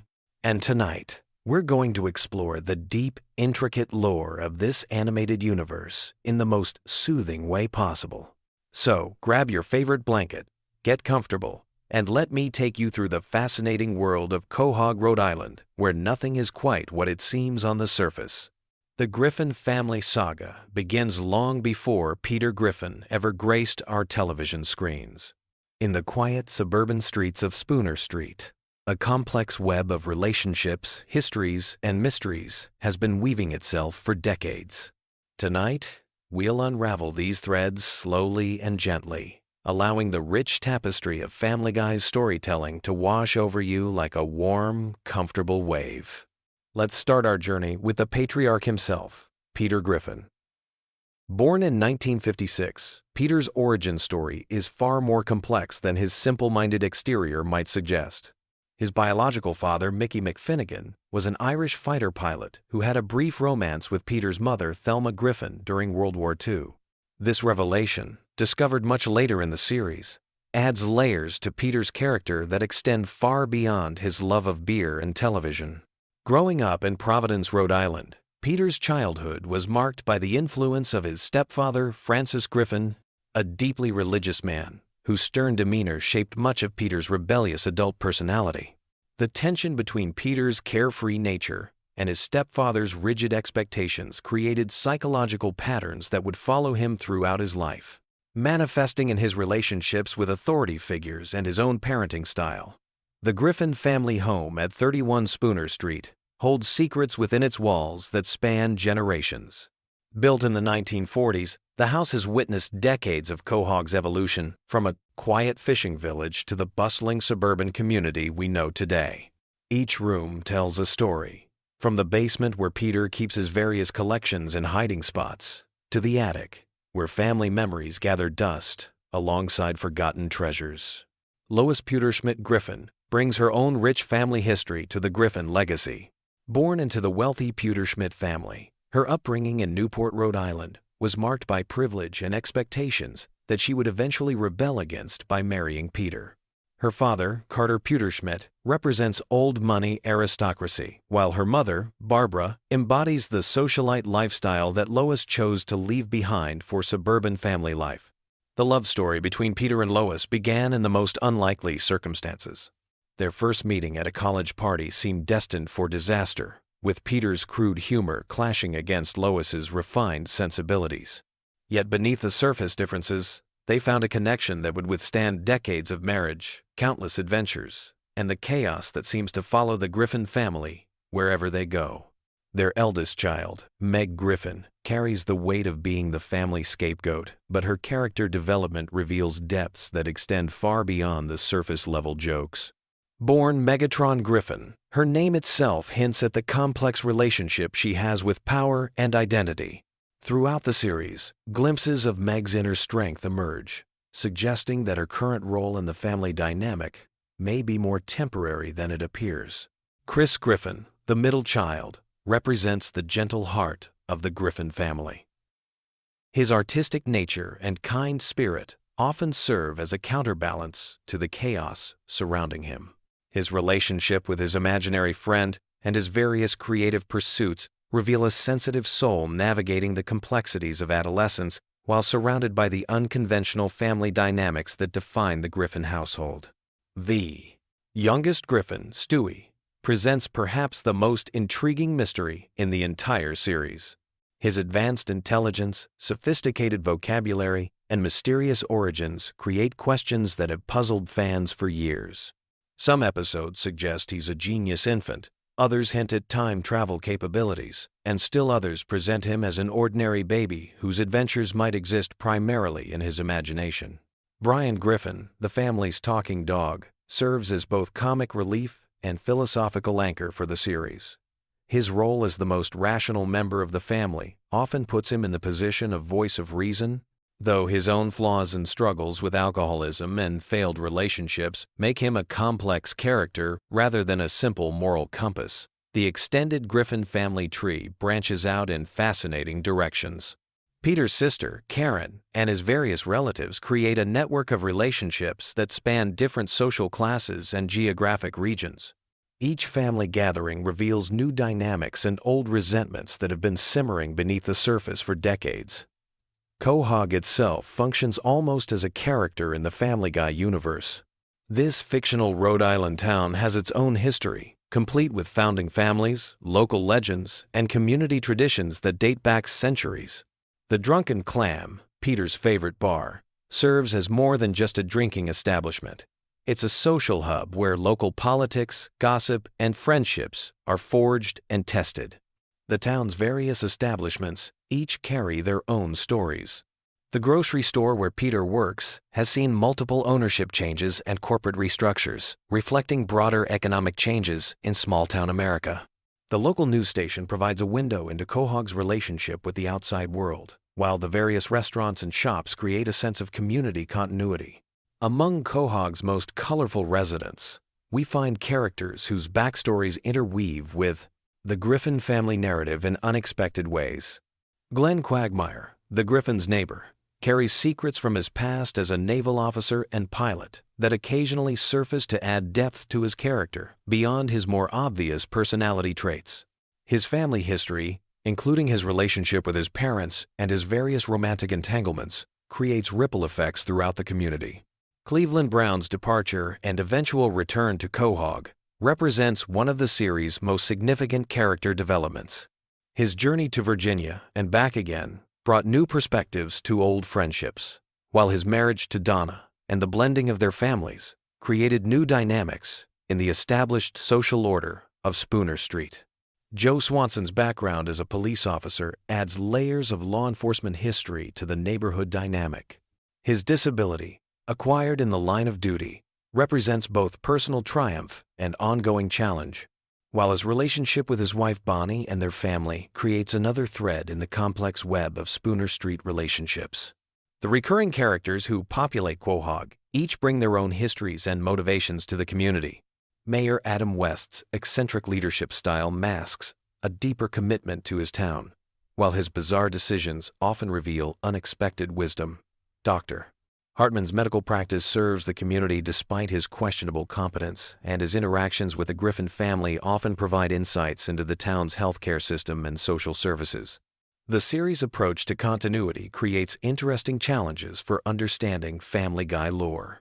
Some episodes exist in their own bubble, while others build upon previous storylines or reference past events.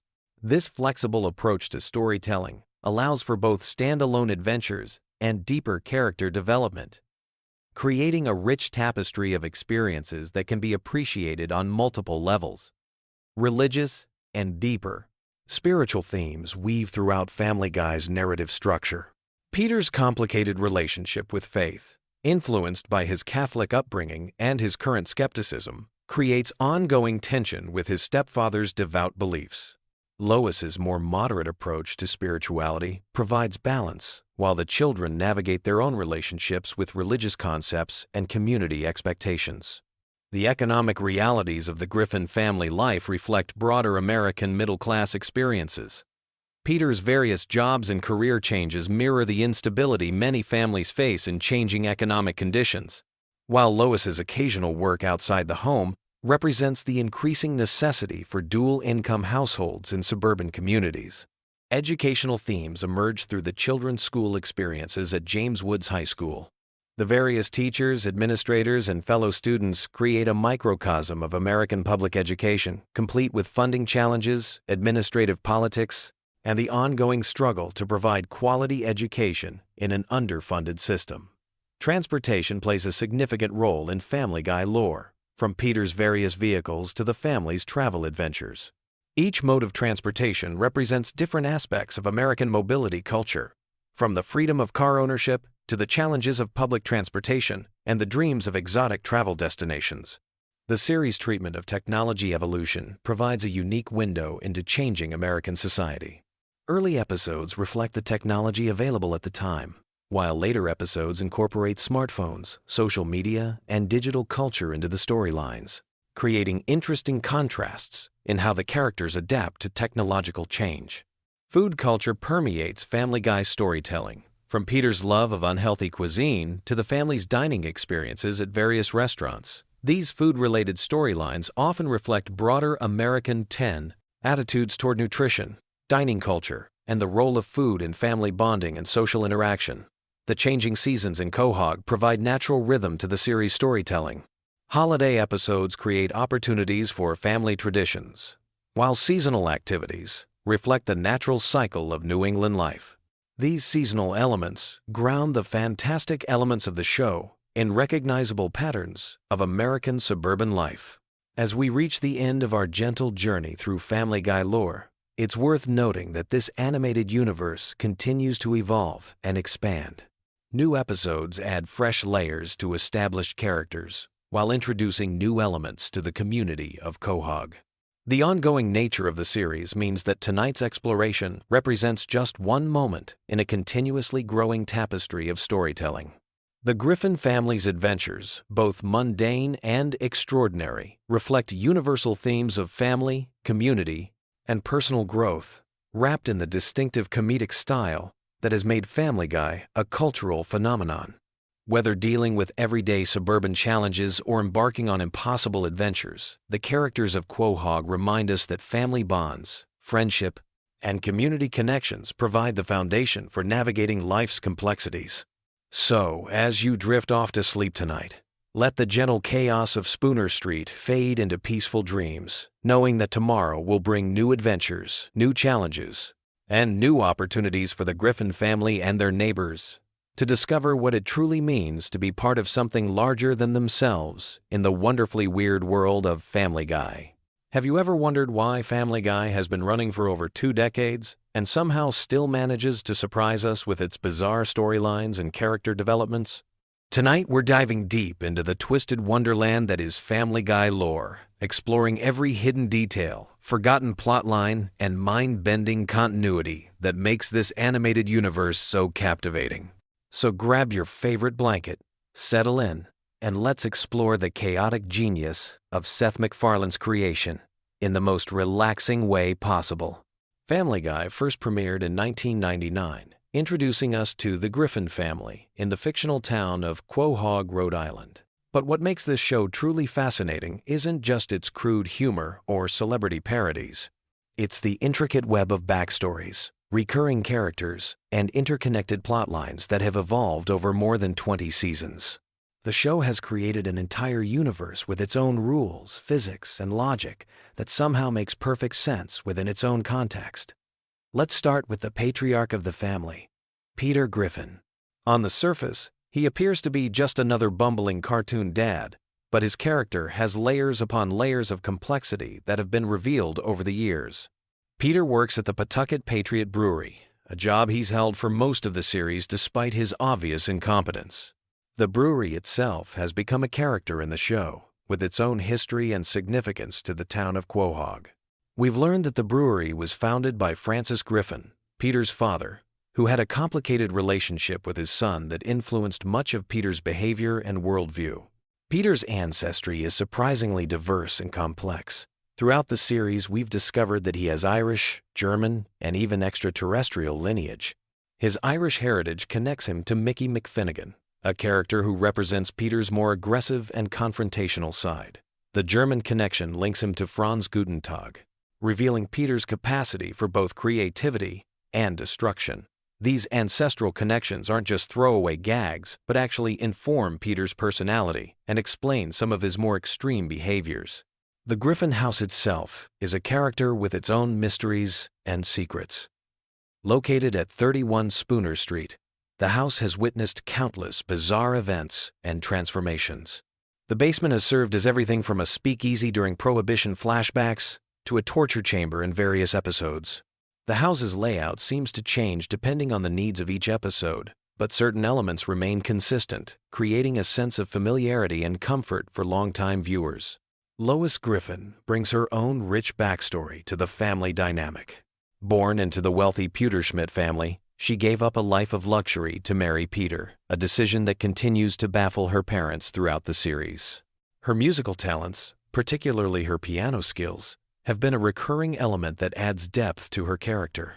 Lois has also demonstrated surprising combat skills and strategic thinking, suggesting a more complex personality beneath her patient housewife exterior. The Pewterschmidt family fortune adds another layer to the show's mythology. Francis Pewterschmidt's wealth comes from various questionable business ventures, including connections to organized crime and political corruption. This background creates interesting dynamics when the Griffin family interacts with Lois's relatives, often highlighting the contrast between Peter's working-class sensibilities and the upper-class world Lois left behind. Meg Griffin represents one of the most interesting character developments in the series. Initially portrayed as a typical teenage daughter, Meg has evolved into something much more complex. Her treatment by the family serves multiple narrative purposes, from comic relief to social commentary. But beneath the surface abuse lies a character with remarkable resilience and hidden depths. Meg has demonstrated extraordinary survival skills, leadership abilities, and even psychopathic tendencies that suggest she may be the most dangerous member of the Griffin family. The show has explored Meg's potential futures in various episodes, showing her as everything from a successful businesswoman to a hardened criminal. These glimpses into alternate timelines reveal that Meg's current situation may be holding back someone with tremendous potential for both good and evil. Her relationship with her family, particularly her father, reflects broader themes about family dynamics and the impact of emotional abuse on personal development. Chris Griffin embodies the innocent chaos that runs through the Griffin family DNA. His artistic talents and creative imagination often serve as windows into the show's more surreal elements.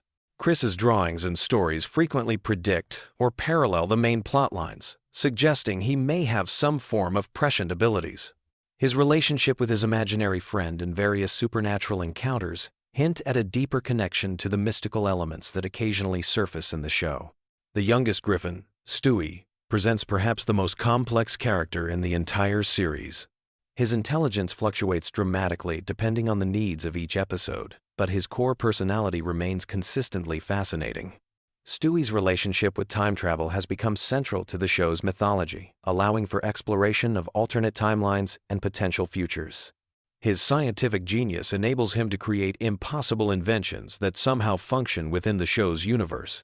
Stewie's sexuality has been handled with surprising nuance throughout the series.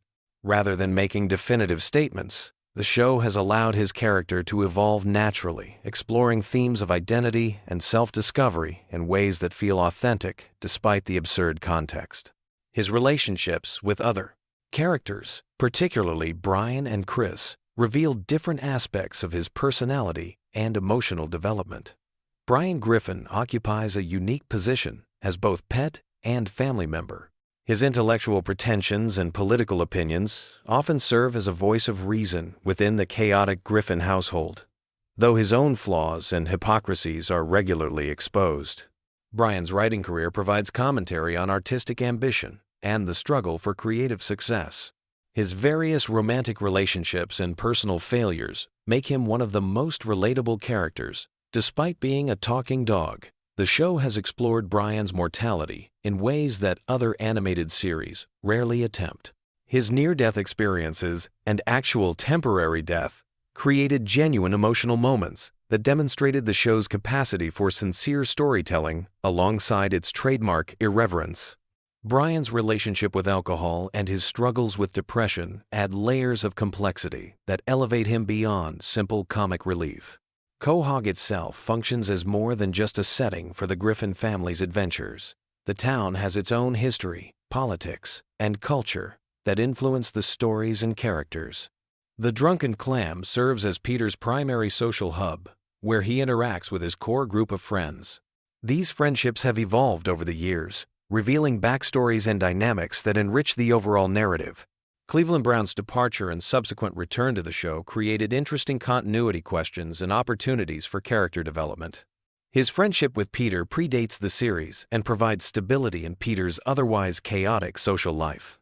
Joe Swanson's paralysis and his career as a police officer create dramatic tension and opportunities for both humor and genuine emotion. Glenn Quagmire represents the show's most controversial character, whose extreme behavior serves as commentary on toxic masculinity and social boundaries.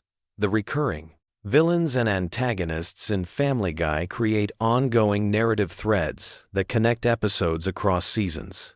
Ernie the Giant Chicken represents Peter's capacity for holding grudges and his tendency toward extreme responses to minor slights. Their elaborate fight sequences have become legendary within the show's mythology, each one topping the previous encounter in terms of scope and destruction. The evil monkey in Chris's closet evolved from a simple sight gag into a character with his own motivations and backstory. The resolution of his conflict with Chris demonstrated the show's ability to address long-running mysteries while maintaining its comedic sensibilities. These types of character arcs show that even the most absurd elements of the show can be given meaningful context and resolution. Death himself has appeared multiple times throughout the series, establishing a mythology around mortality and the afterlife within the Family Guy universe. His interactions with the Griffin family suggest they occupy a special place in the cosmic order, perhaps explaining their ability to survive increasingly dangerous and absurd situations. The show's handling of religious and spiritual themes walks a careful line between satire and genuine exploration of existential questions. The multiverse concept has become increasingly important to Family Guy's storytelling approach. Episodes featuring alternate versions of the characters allow for exploration of different possibilities and character development paths. These alternate realities often reveal core truths about the main characters by showing how they might behave under different circumstances. The Road 2 episodes featuring Stewie and Brian's adventures in different locations showcase the show's ability to parody various genres while advancing character relationships. These episodes often feature higher production values and more sophisticated storytelling techniques, demonstrating the creative team's range and ambition. The locations themselves become characters, each presenting unique challenges and opportunities for character growth. Celebrity encounters within the show create a meta-commentary on fame and popular culture. Rather than simple cameo appearances, these interactions often reveal aspects of the Griffin family's personalities and values. The show's willingness to satirize celebrities, while also humanizing them, creates complex relationships between fiction and reality. The time travel elements introduced through Stewie's inventions have allowed the show to explore historical periods and potential futures. These temporal adventures often carry surprising emotional weight, as characters confront the consequences of their actions across different time periods. The rules governing time travel within the show's universe remain deliberately vague, allowing for maximum storytelling flexibility. Family Guy's handling of controversial topics demonstrates a sophisticated understanding of comedy's role in social commentary. By pushing boundaries and challenging taboos, the show creates opportunities for genuine discussion about difficult subjects. The characters' reactions to these situations often reveal their core values and moral frameworks, adding depth to what might otherwise be simple shock humor.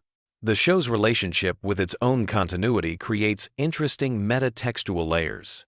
Episodes that acknowledge previous events or reference long-running jokes demonstrate respect for longtime viewers while remaining accessible to newcomers. This balance between continuity and accessibility requires careful attention to storytelling craft that often goes unnoticed. The musical elements throughout Family Guy serve multiple narrative functions beyond simple entertainment. Conway Twitty appearances became running gags that tested viewer patience while commenting on pacing and expectations. The original songs created for the show often advance character development or provide emotional release during particularly intense storylines. The animation style itself has evolved significantly since the show's debut, reflecting both technological advances and changing aesthetic preferences. The increased detail and smoother movement in recent seasons create different possibilities for visual storytelling and character expression. These improvements allow for more subtle emotional moments and complex sight gags. The show's international episodes and cultural references demonstrate awareness of global perspectives while maintaining its distinctly American viewpoint. These cultural explorations often reveal the characters' prejudices and assumptions, creating opportunities for growth and understanding. The research and attention to detail in these episodes shows respect for the cultures being portrayed, even when satirizing them. As we've journeyed through the vast landscape of Family Guy lore, we've discovered that beneath its irreverent surface lies a surprisingly sophisticated storytelling universe. The show's longevity stems not just from its ability to shock and entertain, but from its commitment to character development and narrative complexity. Each episode adds new layers to this rich tapestry, creating connections and possibilities that keep viewers engaged across decades of viewing. The Griffin family's adventures continue to evolve, promising new mysteries and revelations for future exploration. Whether you're a longtime fan or a curious newcomer, there's always something new to discover in the wonderfully chaotic world of Family Guy. Sweet dreams, and remember that in Quahog, anything is possible. You know that feeling when you're lying in bed scrolling through endless videos trying to find something that'll help you drift off to sleep? Most people go for rain sounds or meditation videos, but there's this weird corner of the internet that's discovered something completely unexpected: Family Guy lore videos. And honestly, it makes perfect sense once you think about it. Picture this: Peter Griffin's bumbling voice rambling about some ridiculous backstory while you slowly fade into dreamland. It's like having that one friend who tells really long, meandering stories that somehow become the perfect background noise for sleep. But here's the thing: Family Guy isn't just random jokes and cutaway gags. There's actually this incredibly deep, twisted universe hiding beneath all the chaos, and when you start exploring it at bedtime, something magical happens. Tonight, we're diving into the strangest, most soothing rabbit hole on YouTube. We're talking about Family Guy lore that's specifically designed to help you sleep. And trust me, by the end of this journey, you'll understand why millions of people are choosing Stewie's time travel adventures over counting sheep. Let's start with why this works so well. Your brain needs something engaging enough to distract from racing thoughts, but not so stimulating that it keeps you awake. Family Guy lore hits this sweet spot perfectly. The familiar voices create a sense of comfort, like having old friends nearby. The storylines are complex enough to occupy your mind, but delivered in that laid-back, conversational tone that naturally slows your heart rate. The beauty of Family Guy as sleep content lies in its structure. Unlike other shows that build tension toward climactic moments, Family Guy operates on this weird, episodic flow where nothing is too serious or urgent. Even when Peter is destroying the town or Stewie is plotting world domination, there's this underlying absurdity that signals to your brain that everything is okay. It's chaos, but comfortable chaos. One of the most popular sleep topics is Stewie's time travel timeline. Now, if you've watched the show casually, you might think Stewie's time adventures are just random episodes. But when you dig deeper, there's this incredibly complex web of cause and effect that spans decades. Stewie has literally shaped the Griffin family history in ways most viewers never realize. Think about it. In one timeline, Stewie prevents his own birth, which creates this paradox where he exists but shouldn't. In another, he saves his father's life, completely altering the family dynamic. These aren't just throwaway episodes. They're building blocks of an intricate multiverse where every action ripples through time. And when someone narrates this in a gentle, sleepy voice while you're tucked in bed, it becomes this dreamy exploration of cause and effect that naturally leads your mind into sleep. The time travel lore gets even more interesting when you consider Stewie's relationship with Brian. Their adventures through different eras reveal hidden layers of both characters. Brian isn't just the family dog who talks. He's this tortured intellectual who's lived through multiple timelines, sometimes remembering previous versions of events, sometimes completely oblivious. The complexity of their friendship across different realities becomes this beautiful, melancholy meditation on friendship and loyalty. What makes this perfect for sleep is how these time travel stories often end with everything returning to normal, or at least a version of normal. There's no real stakes, because the show's format demands that the status quo be maintained. Your subconscious picks up on this pattern and relaxes, knowing that no matter how wild the adventure gets, the Griffin family will be okay by morning. Another incredibly soothing topic is the hidden depth of Peter Griffin's character. On the surface, he's just this obnoxious, immature father figure. But when you start examining his backstory, there's surprising emotional complexity. Peter's relationship with his own father, Francis, reveals layers of abandonment issues and the desperate need for approval that drives much of his behavior. The Catholic guilt that shapes Peter's worldview, his struggles with identity, his genuine love for his family despite constantly endangering them, all of this creates this rich psychological portrait. When narrated as bedtime content, Peter's flaws become almost endearing. He's not a bad person, he's just deeply human in the most ridiculous possible way. The show has quietly built this mythology around Peter's various jobs and failures. From working at the brewery to his brief stint as a country music star, each career represents a different aspect of the American dream gone wrong. But instead of being depressing, it's oddly comforting. Peter always bounces back, always finds something new to be enthusiastic about. His resilience becomes this gentle reminder that failure isn't permanent, that there's always another chance to mess things up in new and interesting ways. Lois Griffin's background provides another rich vein of sleep-friendly lore. Her wealthy upbringing, her musical talents, her complicated relationship with her parents, all of this creates this fascinating contrast with her current life. She chose chaos over comfort, love over luxury. When explored in that drowsy, contemplative tone that characterizes good sleep content, Lois becomes this complex figure who represents the compromises we all make for love. The show has revealed that Lois has this incredibly patient, almost saint-like quality that allows her to tolerate Peter's behavior. But occasionally, we see cracks in this facade, moments where her true feelings break through. These glimpses of Lois's inner life become fascinating character studies when presented as gentle bedtime analysis. Meg Griffin represents something even more interesting in the show's mythology. She's the perpetual outsider, the family member who never quite fits in. But when you examine her character closely, she's often the most sensible person in the room. Her isolation isn't really about her being unlikable. It's about her being different, more grounded than the rest of her chaotic family. The psychological dynamics of how the Griffin family treats Meg reveal uncomfortable truths about family structures and social hierarchies. But when explored as sleep content, these observations become philosophical musings rather than harsh critiques. Meg's resilience in the face of constant rejection becomes almost inspiring, a quiet testament to the strength of people who don't fit conventional molds. Chris Griffin's journey through adolescence provides another layer of gentle complexity. His artistic talents, his kind heart, his struggles with self-image, all of this unfolds against the backdrop of typical teenage challenges, amplified by his family's dysfunction. Chris represents hope in the Griffin universe, the possibility that the next generation might break free from destructive patterns. The show has developed this subtle running theme about Chris's potential. He's genuinely talented, genuinely caring, but constantly undermined by his environment. When narrated as bedtime content, Chris's story becomes this quiet meditation on nurture versus nature, on how children can maintain their essential goodness despite chaotic circumstances.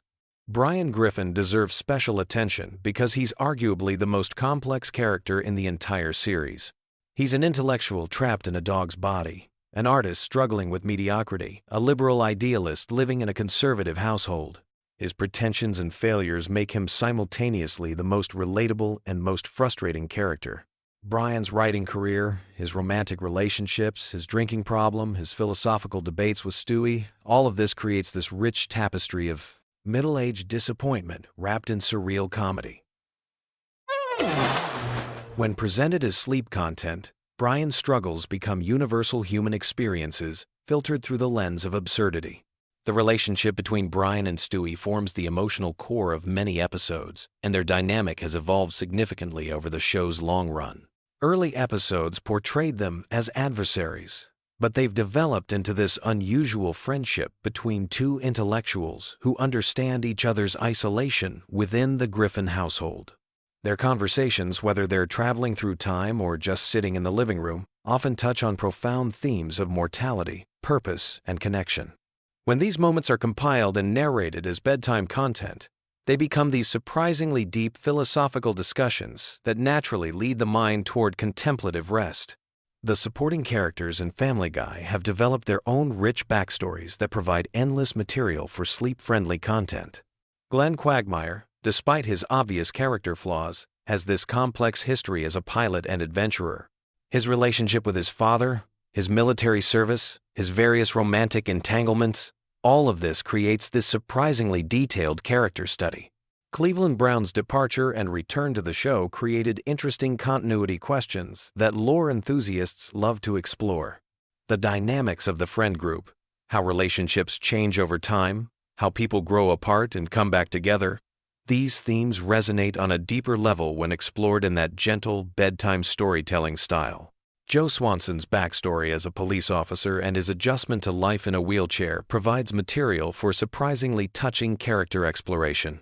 His determination, his relationship with his family, his role as the moral center of Peter's friend group, all of this unfolds into rich character development that works beautifully as sleep content. The world building in Family Guy extends beyond the main characters to include the town of Quahog itself, the recurring locations, the background characters who appear across multiple episodes, the local politics and social dynamics. All of this creates a lived-in universe that feels surprisingly real despite its cartoon absurdity. The show has developed this consistent internal logic about how Quahog operates, from the local government to the business community to the social hierarchies. When explored as lore content, these details create this comforting sense of a complete world where everything has its place, even if that place is completely ridiculous. Family Guy's relationship with pop culture provides another fascinating avenue for sleep-friendly exploration. The show's countless references and parodies create this massive web of connections to movies, TV shows, music, and historical events. Tracing these references becomes like a gentle intellectual exercise that occupies the mind without overstimulating it. The cultural commentary embedded in these references often reveals surprising insight about American society, entertainment, and human nature. When presented as bedtime analysis, these observations become thoughtful cultural criticism delivered in the most relaxed possible format. The show's approach to continuity creates interesting puzzles for lore enthusiasts. Some episodes clearly exist in the same universe, building on previous events and character development. Others seem to exist in isolation, resetting everything back to a baseline. Understanding which episodes connect and which stand alone becomes this gentle mental exercise, perfect for bedtime. This flexible approach to continuity actually enhances the show's value as sleep content. Unlike serialized dramas where missing details might leave you confused, Family Guy's episodic nature means you can drift in and out of consciousness without losing the thread of what's happening. The animation style and visual storytelling in Family Guy contribute to its effectiveness as sleep content. The character designs are simple and comforting. The color palette is warm and familiar, and the pacing of visual jokes follows predictable patterns. Your brain learns to anticipate the rhythm of the show, which naturally promotes relaxation. The voice acting deserves special mention because the performers have developed these characters over decades. The familiarity of these voices creates an immediate sense of comfort and security. Seth MacFarlane's multiple character voices, Alex Borstein as Lois, Mila Kunis as Meg, each voice becomes like a comfortable presence in your bedroom. The musical elements in Family Guy add another layer of sleep-friendly content. The show frequently features elaborate musical numbers that range from Broadway-style productions to simple character songs. These musical interludes often reveal character depths and emotions that regular dialogue might not capture. When compiled as sleep content, These musical moments become like gentle lullabies that showcase different aspects of the characters' personalities. Conway's witty performances, Stewie's show tunes, Peter's various musical adventures, all of this creates a diverse soundtrack for drifting off to sleep. The show's exploration of family dynamics provides universal themes that resonate regardless of the absurd context. The Griffin family, despite their dysfunction, genuinely cares about each other. Their conflicts and reconciliations follow familiar patterns that most viewers can relate to from their own family experiences. When examined as bedtime content, these family relationships become comforting reminders of the complexity and resilience of human connections. Even when Peter does something incredibly selfish or Stewie plots against his mother, the underlying love and loyalty always reassert themselves. The meta-humor in Family Guy creates another interesting layer for lore exploration. The show frequently acknowledges its own existence as a television program, breaking the fourth wall and commenting on its own production. These moments create this playful relationship between the show and its audience that enhances its value as comfort viewing. Understanding the real-world context behind certain episodes and jokes adds depth to the viewing experience without requiring intense concentration.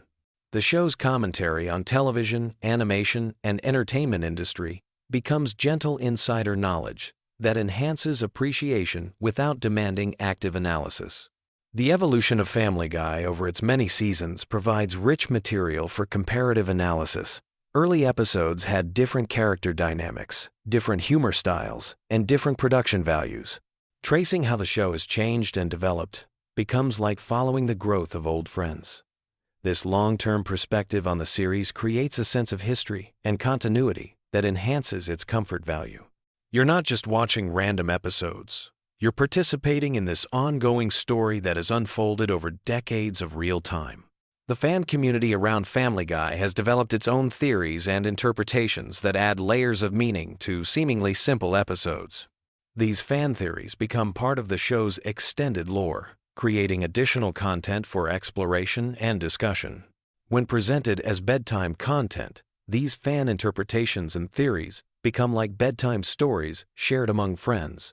They're speculative and playful rather than definitive, which makes them perfect for that drowsy state between wakefulness and sleep. The cultural impact of Family Guy extends beyond entertainment into social commentary and cultural criticism. The show has influenced animation, humor, and television production in measurable ways.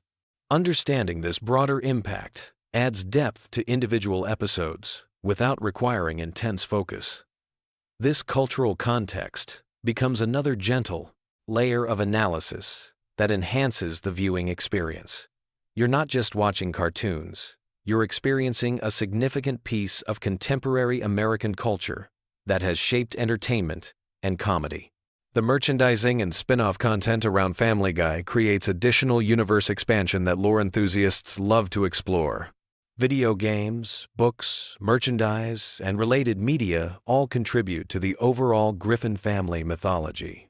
These extensions of the core show become like supplementary reading that enhances understanding without being essential. They're bonus content that rewards dedicated fans while remaining accessible to casual viewers. So there you have it, the surprisingly deep and genuinely soothing world of Family Guy lore designed specifically for sleep. What started as a simple animated comedy has evolved into this rich, complex universe filled with character development, cultural commentary, and surprisingly profound themes about family, friendship, and human nature.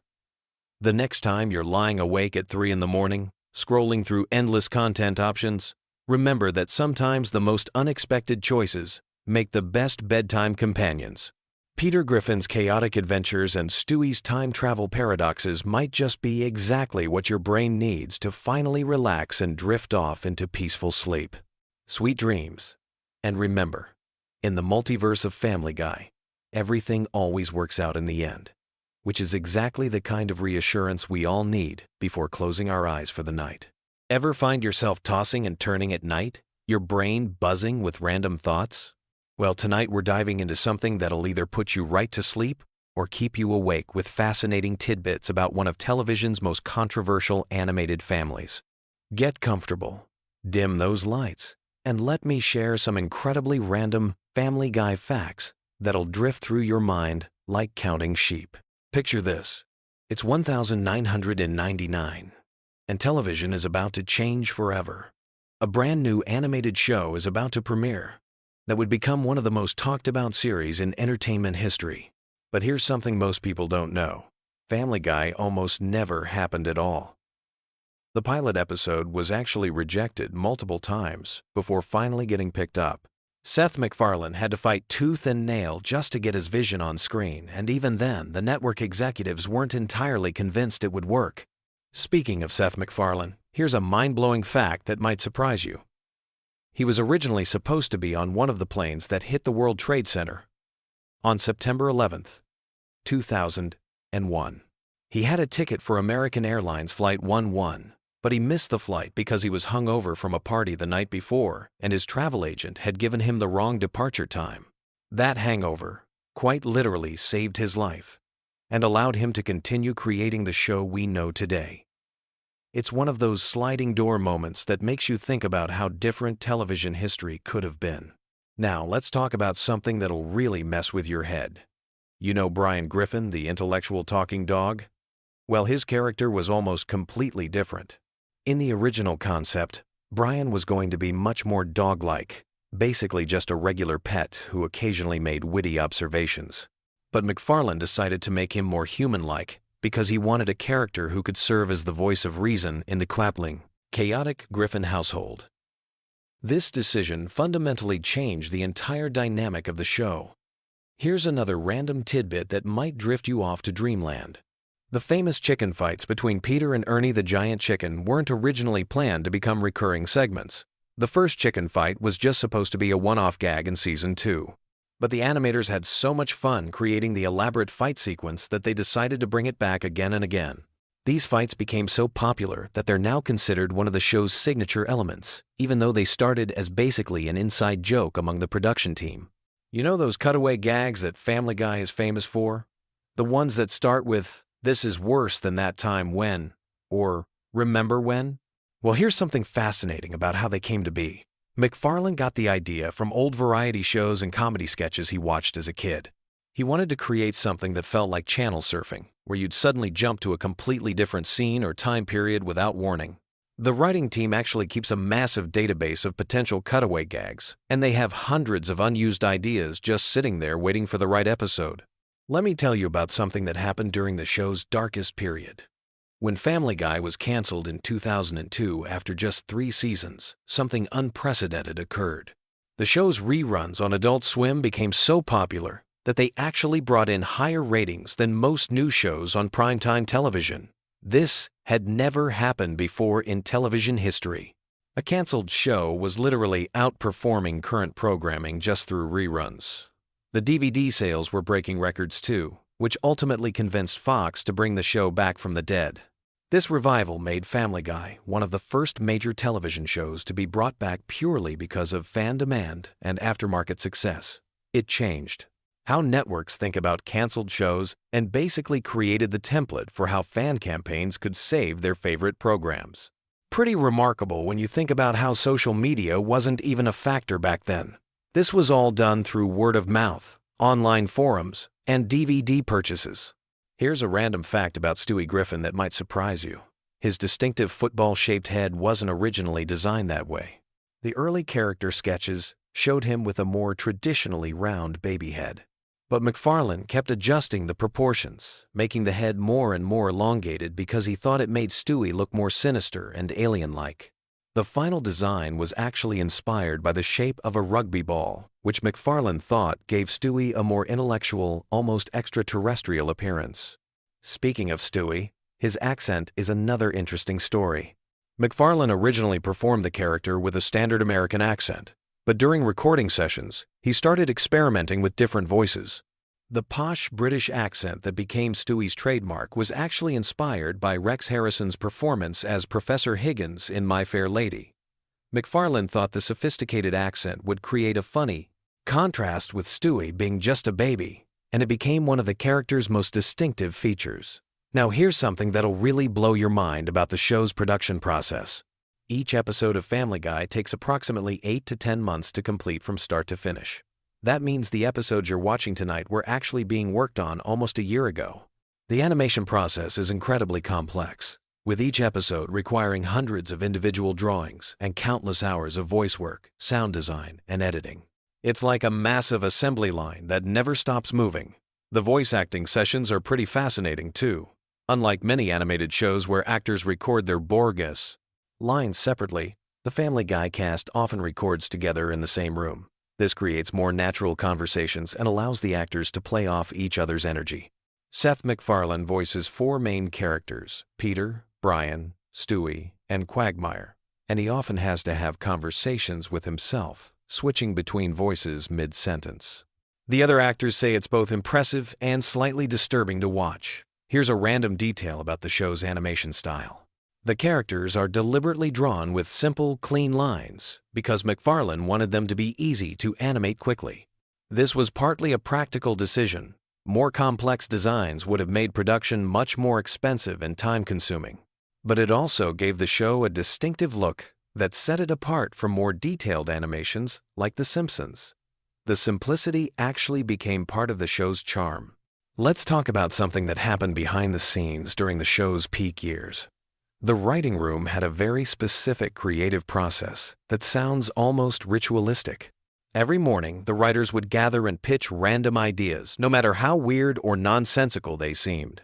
These brainstorming sessions could last for hours, with writers building on each other's ideas and creating increasingly elaborate scenarios. Many of the show's most memorable moments came from these spontaneous creative explosions. Here's something about the show's cultural impact that's pretty remarkable.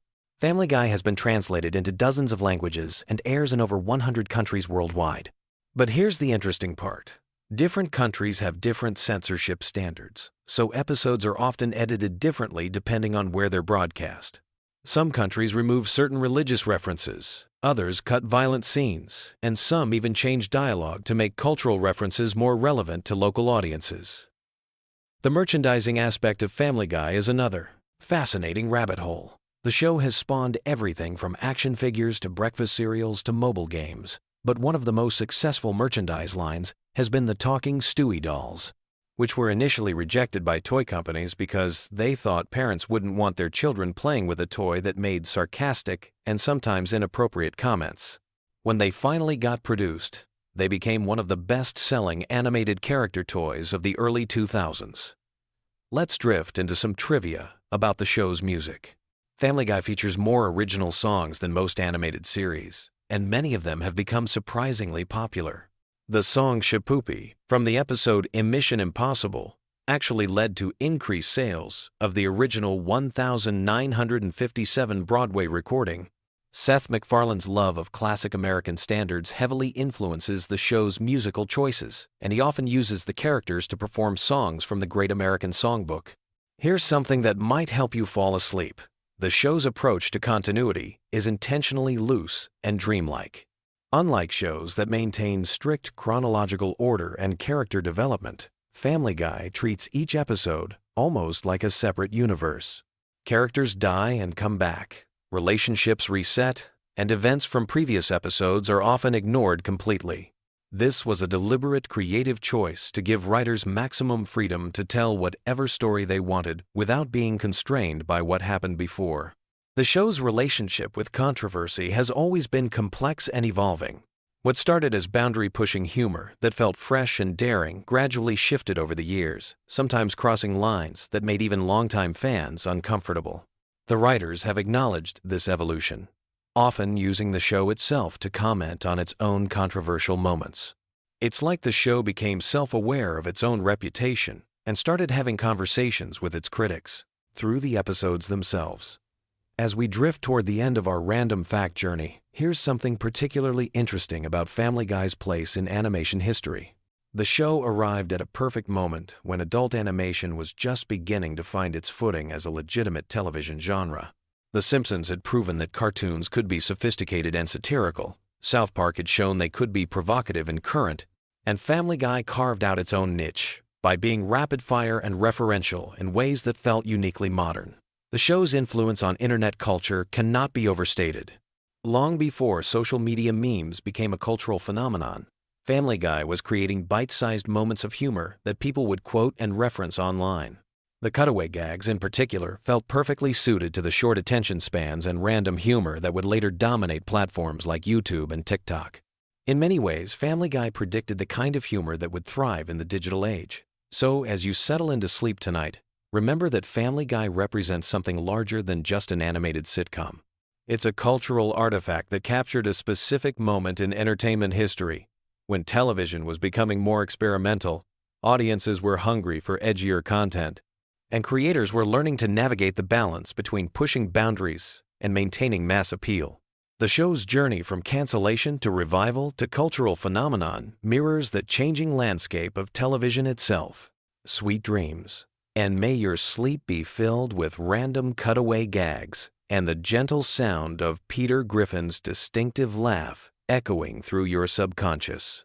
These random facts about Family Guy have hopefully given your mind something to wander through as you drift off, proving that even animated chaos can become oddly soothing when filtered through the lens of curiosity and nostalgia.